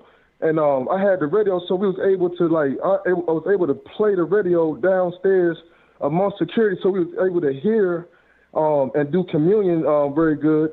And Elder, I would like to say about your performance. Oh man, Elder, Elder, I gotta give it up to you, Elder, sir. Thank you, my brother. Oh man, Elder, sir. Oh my goodness, that was, and you was right when you said that people will be turned around if they leave. Oh my goodness, Elder, man. You're talking about praise the Most High gave us talent on top of talent, and sir, we thank you so much for your work, sir. You are so appreciated. All praise to the Most High, Elder. We thank you so much from the bottom of our heart. And no matter what, the love that's in this church, We love you so much, Elder, that we know that we have to give praises to the Most High by way of YASHAYA, having the Holy Spirit, and we're going to make sure that we know, everybody know that our Elder, all praise to the Most High, is the best man to be able to give this truth out to our people. And I'm so glad that we are able to witness what we witnessed this week, Elder. It was nothing like this. And I went to my first Passover last year, but I was watching it previously. And thank Elder Hana, he had a ticket left for me, and man, it was wonderful. And I'm gonna turn up, Elder. I'm gonna always show that energy. And I met Deacon Hazak, and I took a picture with Elder 300, and you know what I mean. And I'm definitely gonna see you next time if it's the Lord's will. And thank you so much, sir, because that performance was just amazing to see that the Most High said, you know what, now, sir, we know that you can make it in the industry, but you know what? I need you. You know what I mean? And you heard the calling, and you've done what was needed for the body. And all praises, Elder. Thank you so much. Oh, thank you, brother. You know, I walked away from the music, but now I'm in crisis industry. I like that better. Thank you, Yes, my brother. You know Yes, what? sir. Hey, a moth. That's a T-shirt. Crisis industry. Huh? Thank you. Thank you, my brother. Yes, sir. Yes, sir. Wow. And what did we experience? What is it? How can this be quantified out of the Bible?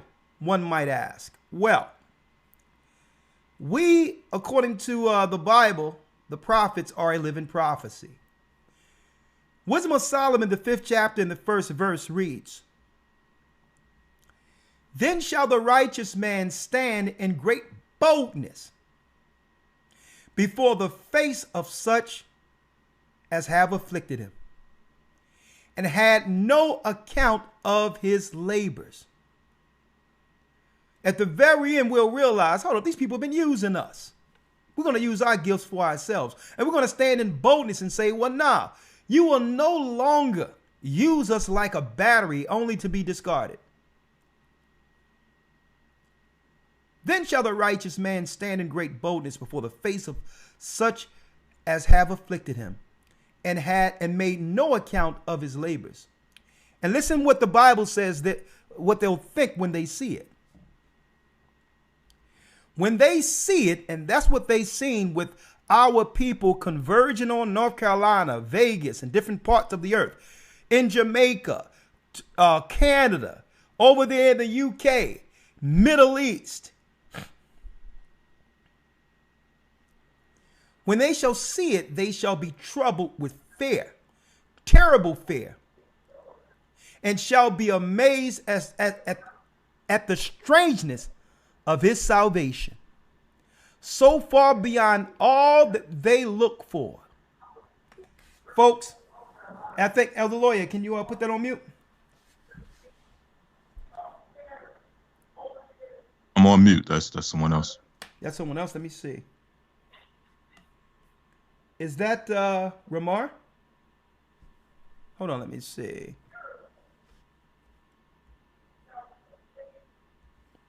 It can't be anyone else. It's only you there. And hold on. Hey, Ramar, can you put that on mute? There it is. And it says right here, with terrible fear, and shall be amazed at the strangeness of his salvation, so far beyond all that they look for. Folks, they had no idea the children of Israel would organically come together. Organically, right up under their noses.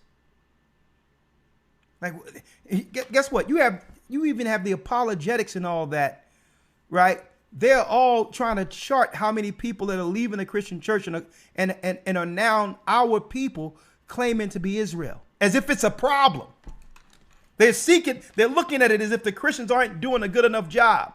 Well, no, they don't need to focus on us because we're law keepers. Focus on the LGBTQ movements. Focus on those who follow a religion that puts down Christ, right? Leave us alone, okay? So they are amazed because there's nothing they can do about this.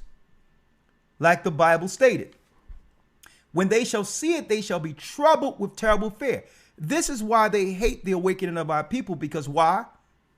It's a testimony. It's a testimony to them that they no longer, it's a testimony to the earth that the Jesuits have no more power over our people through your false satanic doctrines. That's why they're frustrated. No. Anytime our people come together for ourselves, they want to call it a cult. No. The world is a cult. The world is the cult the Most High have saved us from. Huh? Then shall the righteous man stand in great boldness before the face of such have afflicted him, and of such have made no account of his labors. They have never paid us for building their empire. But you know what? It's okay. It's okay. Christ bringing the payment. 2, when they see it, they shall be troubled with terrible fear. Why? Because they can't control us anymore. And shall be amazed at the strangeness of his salvation. It came through our people waking up, teaching the truth, gathering the lost tribes of Israel, as well as teaching the gospel to the Gentiles. That was the secret mix the whole time.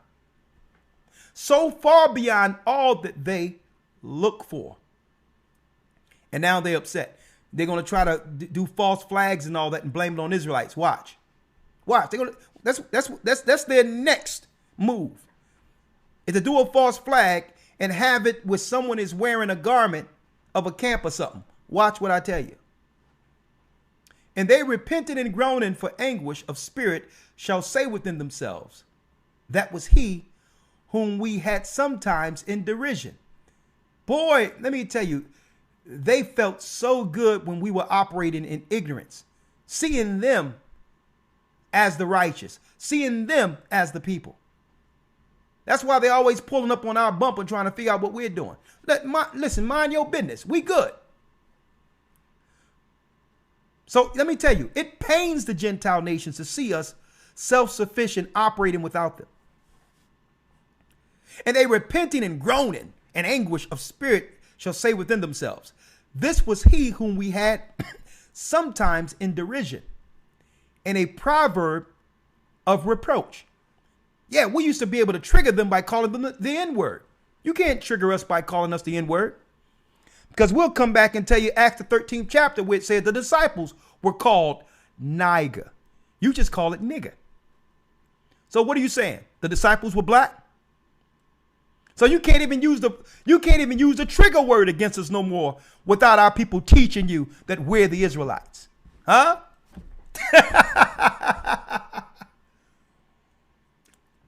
They used to love being able to trigger us. Oh, you look like a monkey. Oh, I don't know. When you look at a monkey, they got those thin lips, and if you shave their hair, they don't look like us. So they can't even trigger us with their old proverbs, their old bywords, and the words they used to use to trigger us. Right? You look like a monkey. I don't know.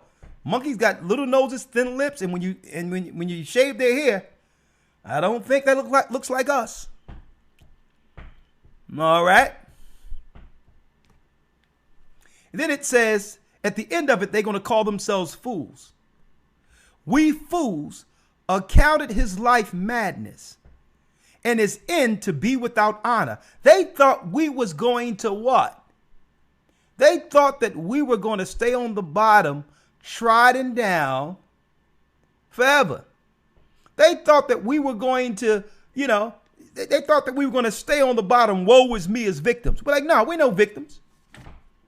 Nah, we don't need your help. Okay.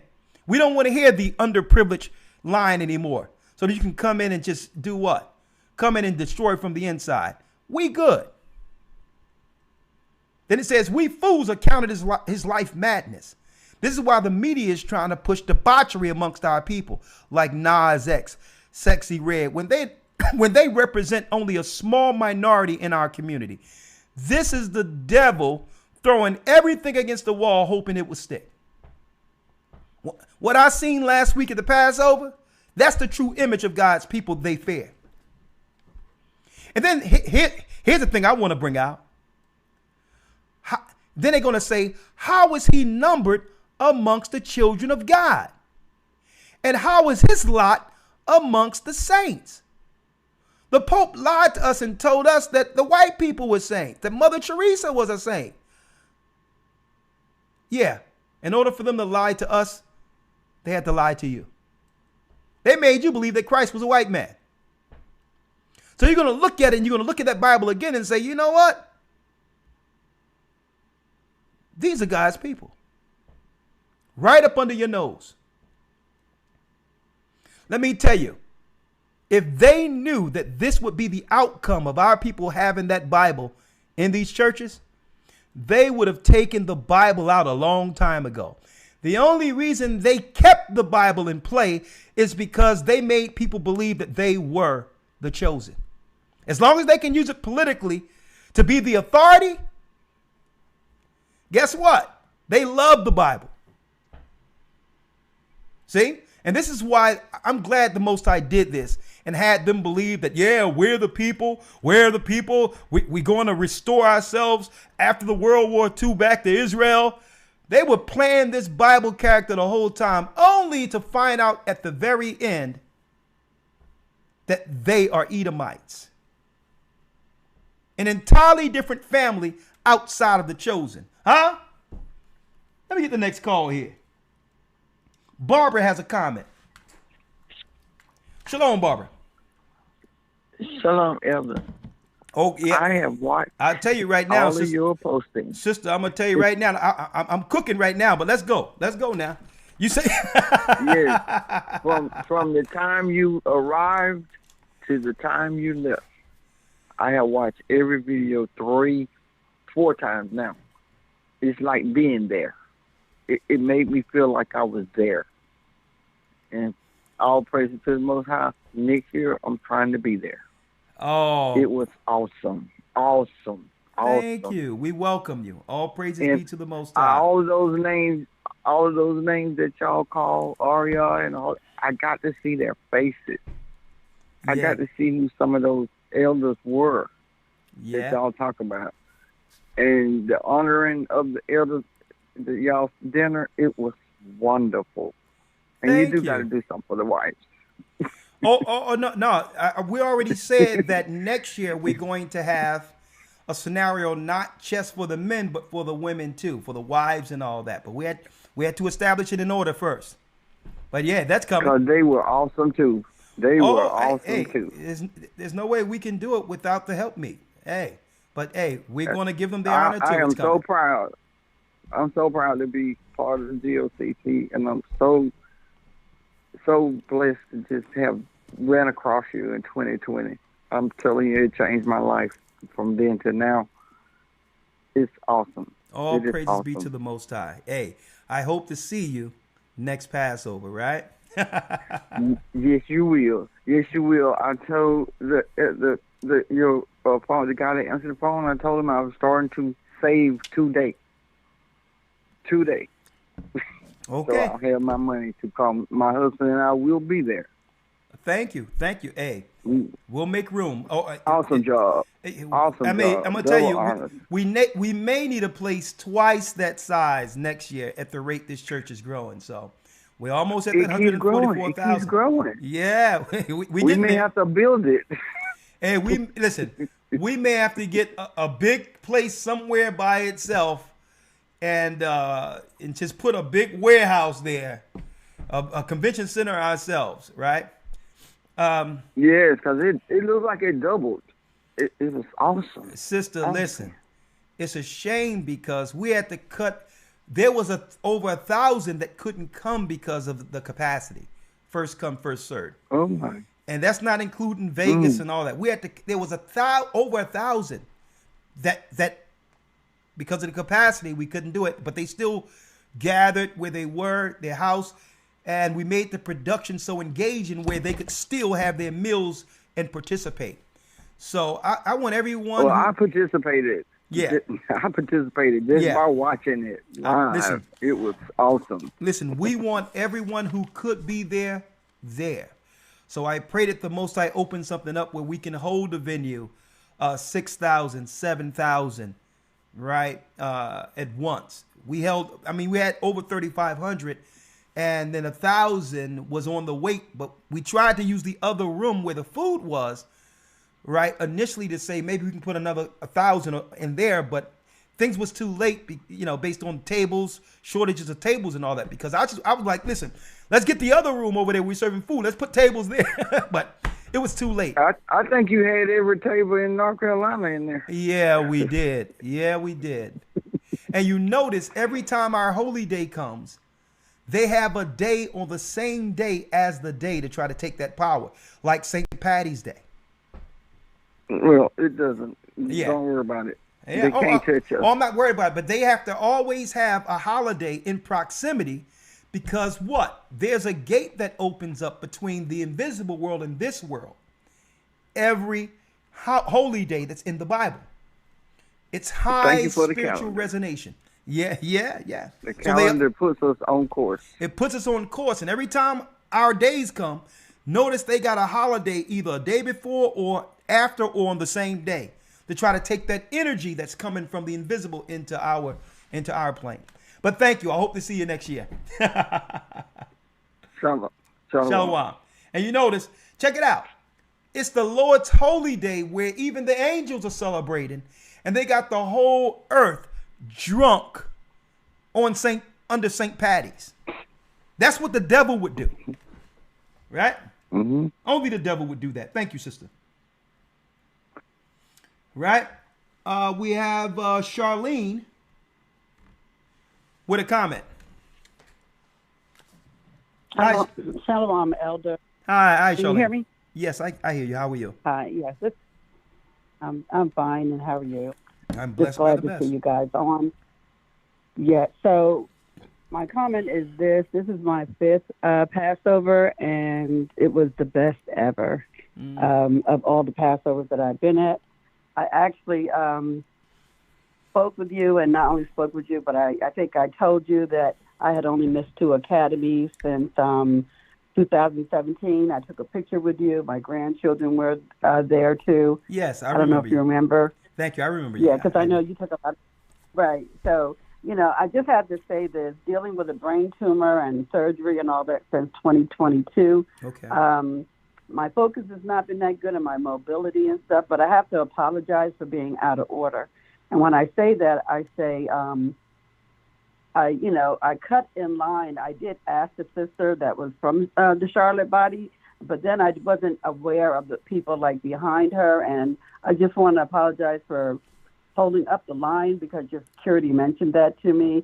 And to you and Elder Lawyer, I just want to say, and the saints, that I'm sorry about that. My focus and everything was really off. And sister, no, it's not right because no need for an apology. Saints, no need for an apology. But I'm one of the senior saints in the body, and I think like this, we have to have order. And not only that, I didn't understand. I heard it all my life about out of the mouth of babes. And then when I actually came into the truth, I realized how important that was. And then to see you all up there, and I'm telling you, I am so happy at this time in my life. I'm 70 now, and just to know that, most I opened up my eyes to see the truth. And you guys are so humble. You're gracious. You're patient, and I want to, I actually say, I want to be like you guys when I grow up. I want to be, that saint that the Most High is going to, I'm trying to do the best I can, you know what I'm saying? And I know that when I feel like I was wrong, I need to say that. So I just wanted to let you know that and just apologize to the saints that, stood there patiently waiting.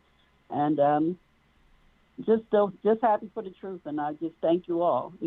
Well, sister, the Bible tell us that tells us also that we should honor our elders, especially those who are, rule well and like yourself and others. But let me tell you, apology accepted for those, but there's no people that was in that line who went back with any negative thoughts or feelings. Yeah, but it's good that you apologize for your conscience sake. So that's good. And I'm going to tell you, and I'm listening to you. I'm listening. My mother was up. She was around your age, a little older than you. And hey, through the mouth of babes, I'll never forget where at the end of my mother's life, I didn't know it was the end, but it was near the end. I'll see her again. And I'm sitting there with her, and she's looking at me. And she says, Junior, that's what they call me, Junior. Says, Junior, I always knew you was going to do something. I didn't know what you was going to do. But she says, I'm so proud that you chose to walk with that Bible. And my mother, I think about her all the time.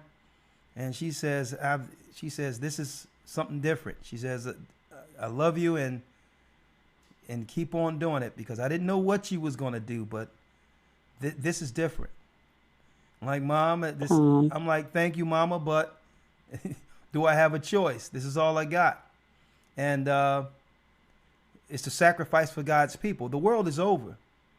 And to be a part of helping build a nation within Christ's body in the end times is surreal. I just want to make it. Right? So, hey, I can relate to you because, hey, my mama would have probably cut the line too. Like my knees hurting. All these young people elbow me. I'm going to get up there. So listen, no harm, no foul. All is forgiven. All right. Tawada. Bless you all. All right. Bless you. All right. Go on. Blessings.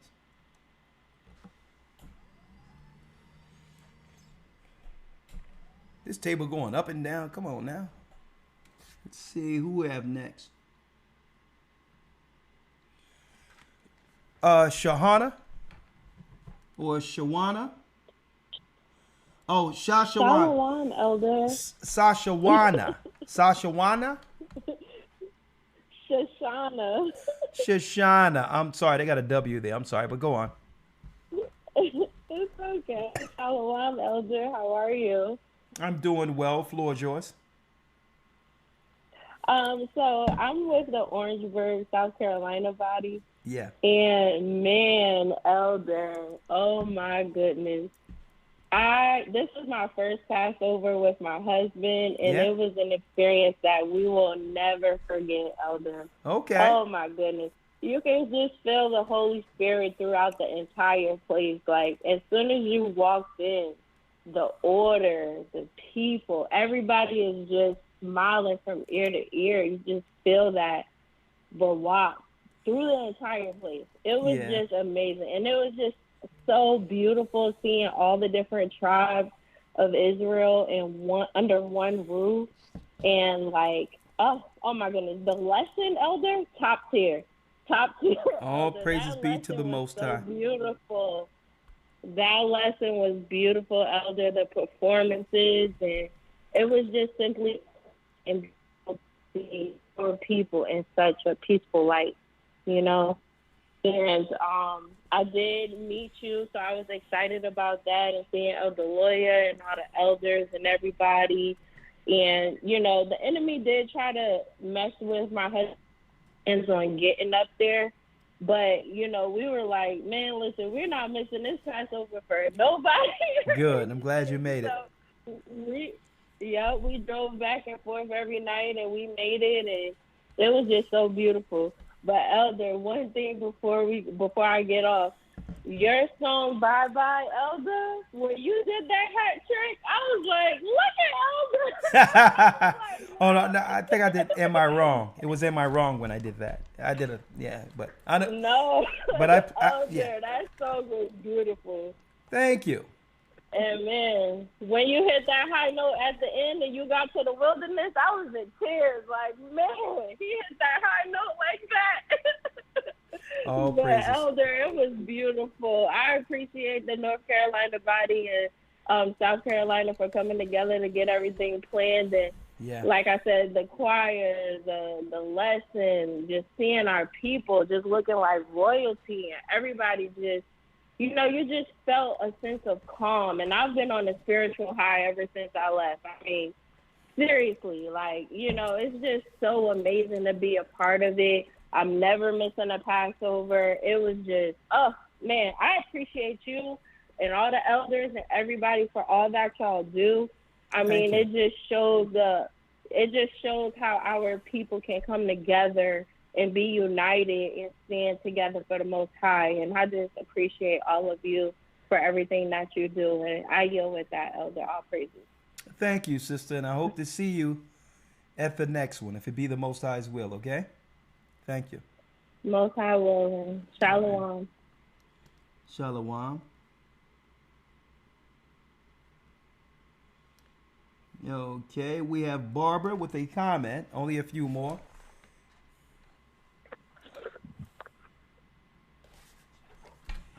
Yes. I had my comment. Yes, Barbara, you have a comment? I had my comment. Oh, I'm sorry. Okay, thank you. Going down, only a few more. Kay has a comment. Kay. Shalom, Shalom, Elder Rakar, How you Elder doing? Lawyer. How you doing, Kay, from the I'm other doing side of good. the pond? Yeah, I'm doing good. It was my first Passover that I made, actually in the flesh. Oh, you went And you went to the I went- Passover in the UK. Yeah, in Birmingham. Oh, I live in yeah. London, but Oh. we went to the Birmingham body, and man, it was so beautiful. The people were so beautiful. Everything was great. I was bouncing around like a little puppy. It was insane, and I'm still on that high. I Look at can't that. come down. But a couple of weeks, 2.5 weeks before the Passover, I had a crisis, sickle cell crisis. Okay.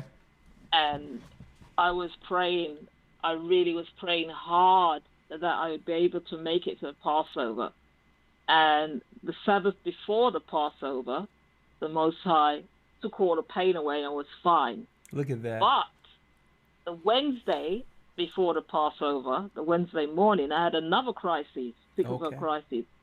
I started to pray again, really hard, that the Most High would allow me to go to the Passover. Mm.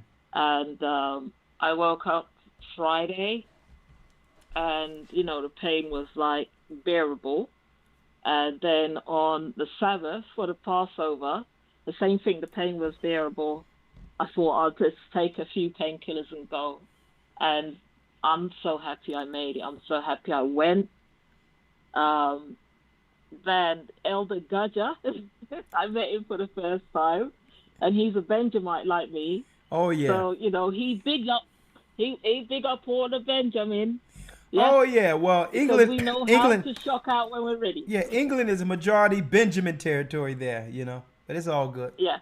Yeah. Yeah. Yeah, we know how to, how to throw a party and Yeah, y'all know how to throw a celebration. Ain't no doubt about it. I'm glad y'all doing it on the righteous Yep. side, because so Benjamin sometimes I'm happy for that too. Benjamin Man, be cutting believe loose. me. Yeah. Oh yeah. I didn't even care that I didn't have any family or friends with me because, I met people that I've been speaking to for years on the Zoom. Look at that. With the Birmingham bishops. Praise the Most High. Oh man, I met a woman from Switzerland. There were brothers from Ireland there. I was like, man, this is amazing. I've got to try my best and make the other 2 holy days Yep. this year. Maybe not the tabernacles, but definitely dedication. Yes, I'd like to also say Sawada to you, an elder lawyer, and all the other leadership around the world for your hard work and your dedication. All praises Because be to the without Most you High. guys, All praises to the Most High. I don't know. I don't know where I would be or what I'd be doing. I'd be still probably searching for a church to go to Okay. and to be with. Because man, before this truth, I was lost. Believe me. Me and my cousin, we were searching for a church, and she just somehow stumbled across the GOCC. Okay. I think that might have been in 2012. But it was in 2019 when I started to get serious and started to watch the broadcast like on a regular basis and to learn and to join the academy. And man, yes, I just like to say Tawada for all your hard work, and may the Most High bless you and all the leadership of the church. Thank you, sister. Tawada. Thank you. Ayunda Bar. And hopefully we'll see you on one of these Passovers together, right? Shalom. I hope so. All right. Shalom. Right. I hope so. Yeah, I heard Benjamin, boy, they had the Passovers over there in England. You had Ireland. You had you had Ireland there. You had Switzerland there. The Netherlands. James has a testimony.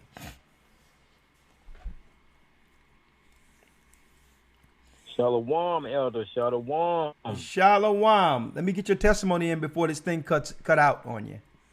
Talk to me. Okay, yeah, it's gonna be a quick one. Yeah.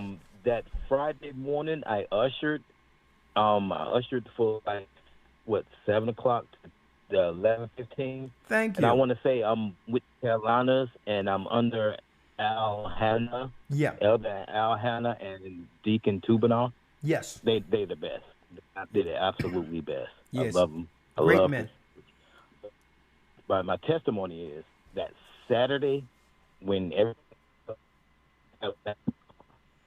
your phone breaking up every other word. I can barely hear you. My daughter, she has eczema. Okay. And what it was, I had went out to the car. She was ashamed to come in. I was trying my best to get her to come in, and I knew the Most High was in the building. Because as soon as I went out to the car, it was an Edomite family. They was stunned how we was dressed. So the guy came up to me. He had a wife, had 2 sons, and he came up to me. He was like, "What kind of event y'all having?" Because I guess it was a game event right across the street at the Passover. He was going to his car with his family, and he was so stunned how we was dressed. We was all in all white. People was going in the building, coming out the building, going to their car. So he was stunned with his family. He was like, "What kind of event that we having?" And I smiled at him, and I was like, "We having a Passover. We're having the Lord's Passover." And the wife looked at me like, "Wow!" Like she was stunned. The guy was stunned. It was amazing how they was so happy and was like so stunned. So it was like, but the thing was, I went out to my daughter. I spoke with her. She was still ashamed to come in, but because she's had, her eczema was flaring up for some reason. I guess the season. It was a family from Atlanta body, and I want to thank Sister Denise, and I want to thank Sister Renee, who introduced my wife to the family in Atlanta. They came outside. Oh my God. It was like the lady, I can't remember her name, but I guess she had vendored that Friday.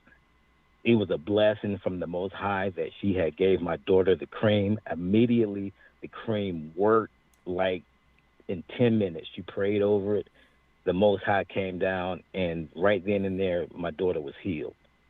She came back. She came inside. She got dressed, and all praises to the Most High. She really enjoyed the Passover. Now look at that. It was wonderful. I take it the cream was something that the body, the saints, the sisters, who making these little concoctions of herbs and all that. Is that what it was? Yes, I think she was a nurse, but I wanted to thank her again. I got her product, and I'm definitely trying to reach her. It was KD Naturals. KD. It worked. KD Naturals. Look at that. It worked. I mean, her eczema right now, she's not scratching. She asked me last night, she was like, "Daddy, I got to get some more of this." is working like a charm. I was like, all praise. All praises, my brother. Look at that. Look at how the saints work. A little prayer, Oh, yeah. natural remedies, and it was like it never happened. All praises. I'm hearing Yes, sir. believe it or not, I'm hearing a lot of testimonies of those who were sick or hurting or whatever, and they left the Passover hill, right? Thank you, my brother. Yes, sir. All right, you have a good one. Thank good you. night. All right. Shalom. Shalom. I'm almost out of time. We have who's that? Amaya? Amia? Shalom. Yes. Imaya. How you doing, Amaya? Shalom, Elder. Shalom. I'm blessed. And yourself? By the best, and his name is AHAYAH. What say you? Yes, I just wanted to say this is my first Passover, and I am still on a spiritual high. It Look at was that. so awesome. Everything from the beginning to the end, I didn't even want to leave. I was probably there till midnight. Look at that. On the night because I didn't want to leave. But I definitely enjoyed it. I'm one of the ones that got baptized in September. Yeah. And I remember you saying that the Passover is something you do not want to miss. You need to be there. Yeah. And I am so glad that the Most High blessed me to be a part of that whole experience. It was beautiful. Just beautiful. All praises. And you seen when Ephraim got on that stage with those drums? Man. Yes, I loved it. I was like, that beat was on. Oh, boy, they tore the house down with that. I'm like, whoa. They did. Yeah, I'm definitely I wasn't gonna. expecting that, but all of a sudden they were doing it before they went to the stage, and then they got on the stage. They really did. I was like, wow, this is so awesome. Yeah, we had representation from all the tribes, and Ephraim, they tore it down. I tell you, I'm like, boy, they did. What a phenomenon! Israel and Judah coming back under one stick, Christ, right? Amazing.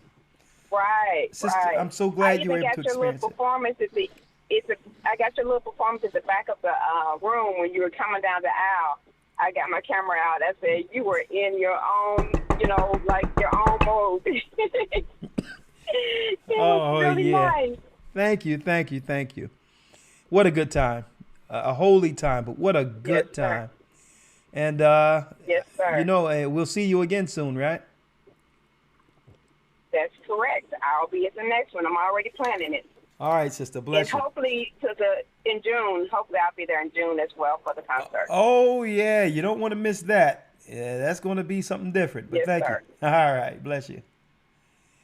There you go. We have Sunset. She's playing with me. Shalom, Elder. How are you? Is this Sunshine? No, this is the sister y'all thought was Sunshine, but everybody keeps calling me Sunset. So you flipped it. Your son, yeah, you got that laugh too. Talk to me, Sunset. What's happening? I just wanted to say, all praise to the Most High for this Passover. This was actually my 7th Passover. Look at that. And my very first one was actually in North Carolina as well. It was the one in Raleigh. Oh, okay.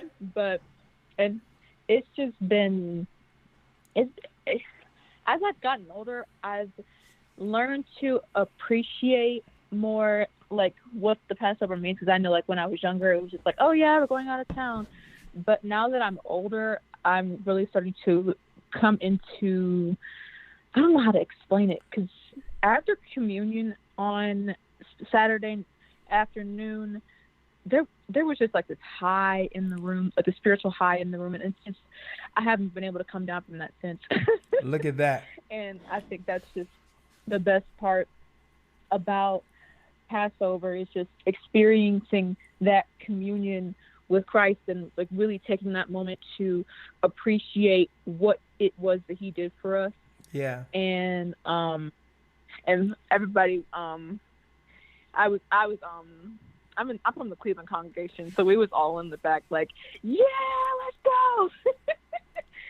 But it was a really beautiful experience, and everybody was coming over and talking to us like, yeah, we would have had it in Cleveland again, except y'all had all the snow. Yeah. Oh, believe it or not, we came this close this close to having it in Cleveland again. But the Most High, but I'm gonna tell you, I'm glad it happened where it happened. The weather was just right. I mean, just everything. It's where the Most High wanted it to be. I'll tell you that. It was perfect. Yeah. And I'm hearing the same testimonies with the other Passovers. The one we had in Vegas for the West Coast, over in Canada, Toronto. You had hundreds there. You had about 500 to 600 over on the West Coast.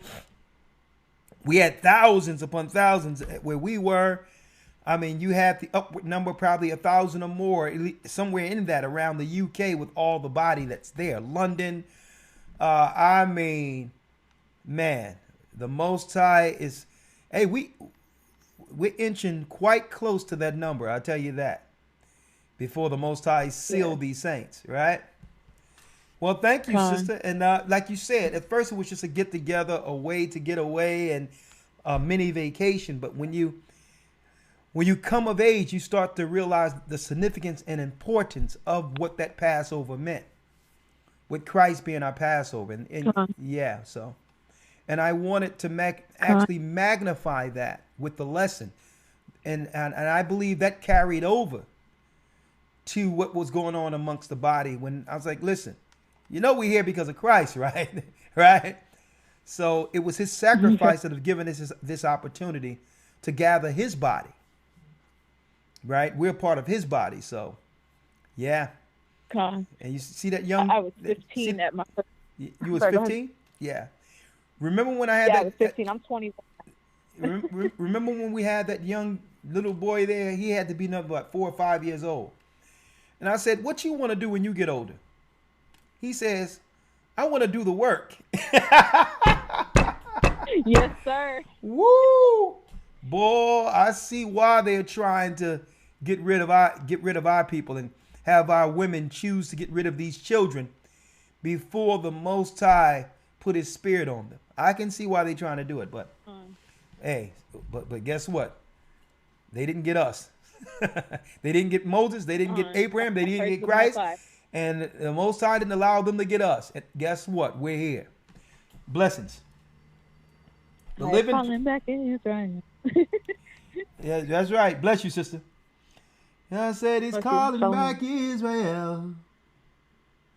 AHAYAH's gathering Israel. The Arabs and Africans told us at gunpoint. All right, last call for this evening. Sonia has a comment. To gather our wives and children, then sold us. Shalom, Elder. How you doing, Sonia? Hey, I tell you what, my voice is coming back. Man, I killed my voice this weekend, I tell you.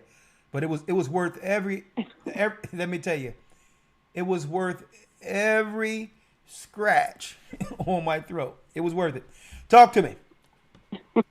It was worth it. I just want to say this was our first Passover. Yeah? But yes, it was our first Passover. I was baptized in 2018, and I started watching GOCC online in 2016. Okay. And my husband wants to be baptized. But we came to the Passover, and it was wonderful, absolutely wonderful. I love the sisters that I met. Everyone was so kind. It was just beautiful, absolutely beautiful. We walked in to Sabbath, Passover, and I just felt so light, and everyone was so pleasant and it was just wonderful. And then we walked actually into the room where, the tables were set up, and my husband looked at me. He said, "Do you feel that?" And I looked at him. I said, "Huh?" He said, "Do you feel that?" And I was like, "Yeah, I do." It was just light. It was kind of regal. Yeah. And it was very spiritual. And it was just wonderful. I just want to say to Wada, and we don't want to miss another one. We said that on the way home. Well, sister, when we come together like that, the angels encamp round about us. The Bible. That's right. Yeah. The Bible. The angels camp round about us. So when you say you can feel it, hey, we weren't alone. And we was one with the heavens. Yeah. We were one with the heavens, celebrating while our high priest from on high, Christ, did the ceremony from heaven. So yes. Yeah. When I walked in the room, sister, I felt the same thing. You know what I felt? This is what family feels like. Everyone, yes, absolutely. Everyone in the room felt like they were actually related to me. Yes, yes. I even felt the lady at our table. Yeah. Yes. That's the way I can quantify it. It's like even if I met a person for the first time, it's as if we were family the whole time. Right? Yes. So yes. That's how I can quantify it. That's the power of Christ. Because don't forget, when Christ sent his body in the earth, these are the spirits that were with him in the beginning. He's just gathering the spirits that were with him from the beginning. And he brings that to our remembrance. That's why we feel so comfortable with one another. We're family. We're family. One body. YASHAYA is king. The water. The water. Well, thank you. Well, as the world come crumbling down, Israel rises. Thank you, sister.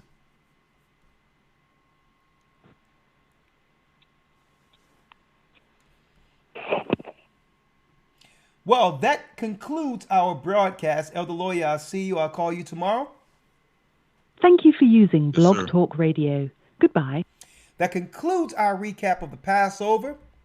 Hopefully, if there's no war this coming year, we'll have many more to come, be it here or in Zion.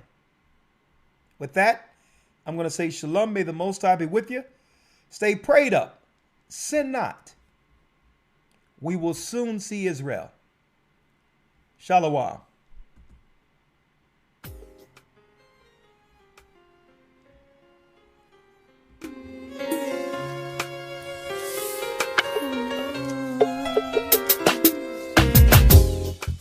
The east is where we're from.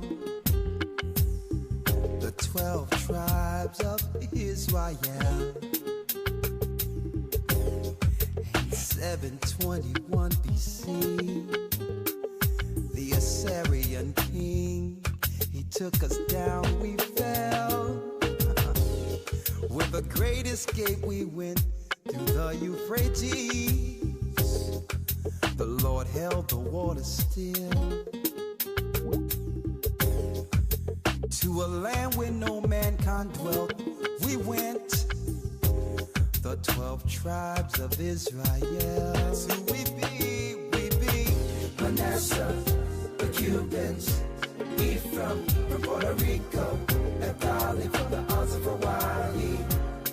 The Lord is calling back Israel. Zebulun from Panama, Gad, the North American Indians, Simeon, the Dominicans. AHAYAH's gathering Israel. The Arabs and Africans told us. At gunpoint. Together our wives and children then sold us. In the belly of these great ships we traveled in fear. By the rivers of Babylon we found our brothers here. AHAYAH gathered us. In Colombia. Reuben from Australia. Issachar, the Mexicans. AHAYAH's gathering Israel. The Negroes. Benjamin, the West Indians. Levi, the Haitians. AHAYAH's gathering Israel.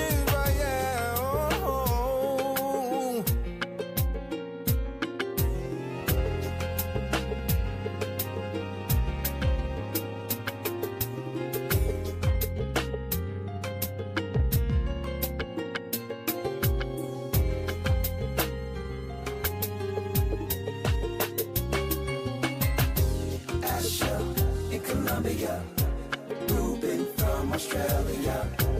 Issachar. That's who we be. Yeah, come on. The Negroes, Benjamin, the West Indians, Levi, the Haitians. Cubans, Ephraim from Puerto Rico, Naphtali from the isles of Hawaii. The Lord is calling back Israel. Zebulun from Panama, Gad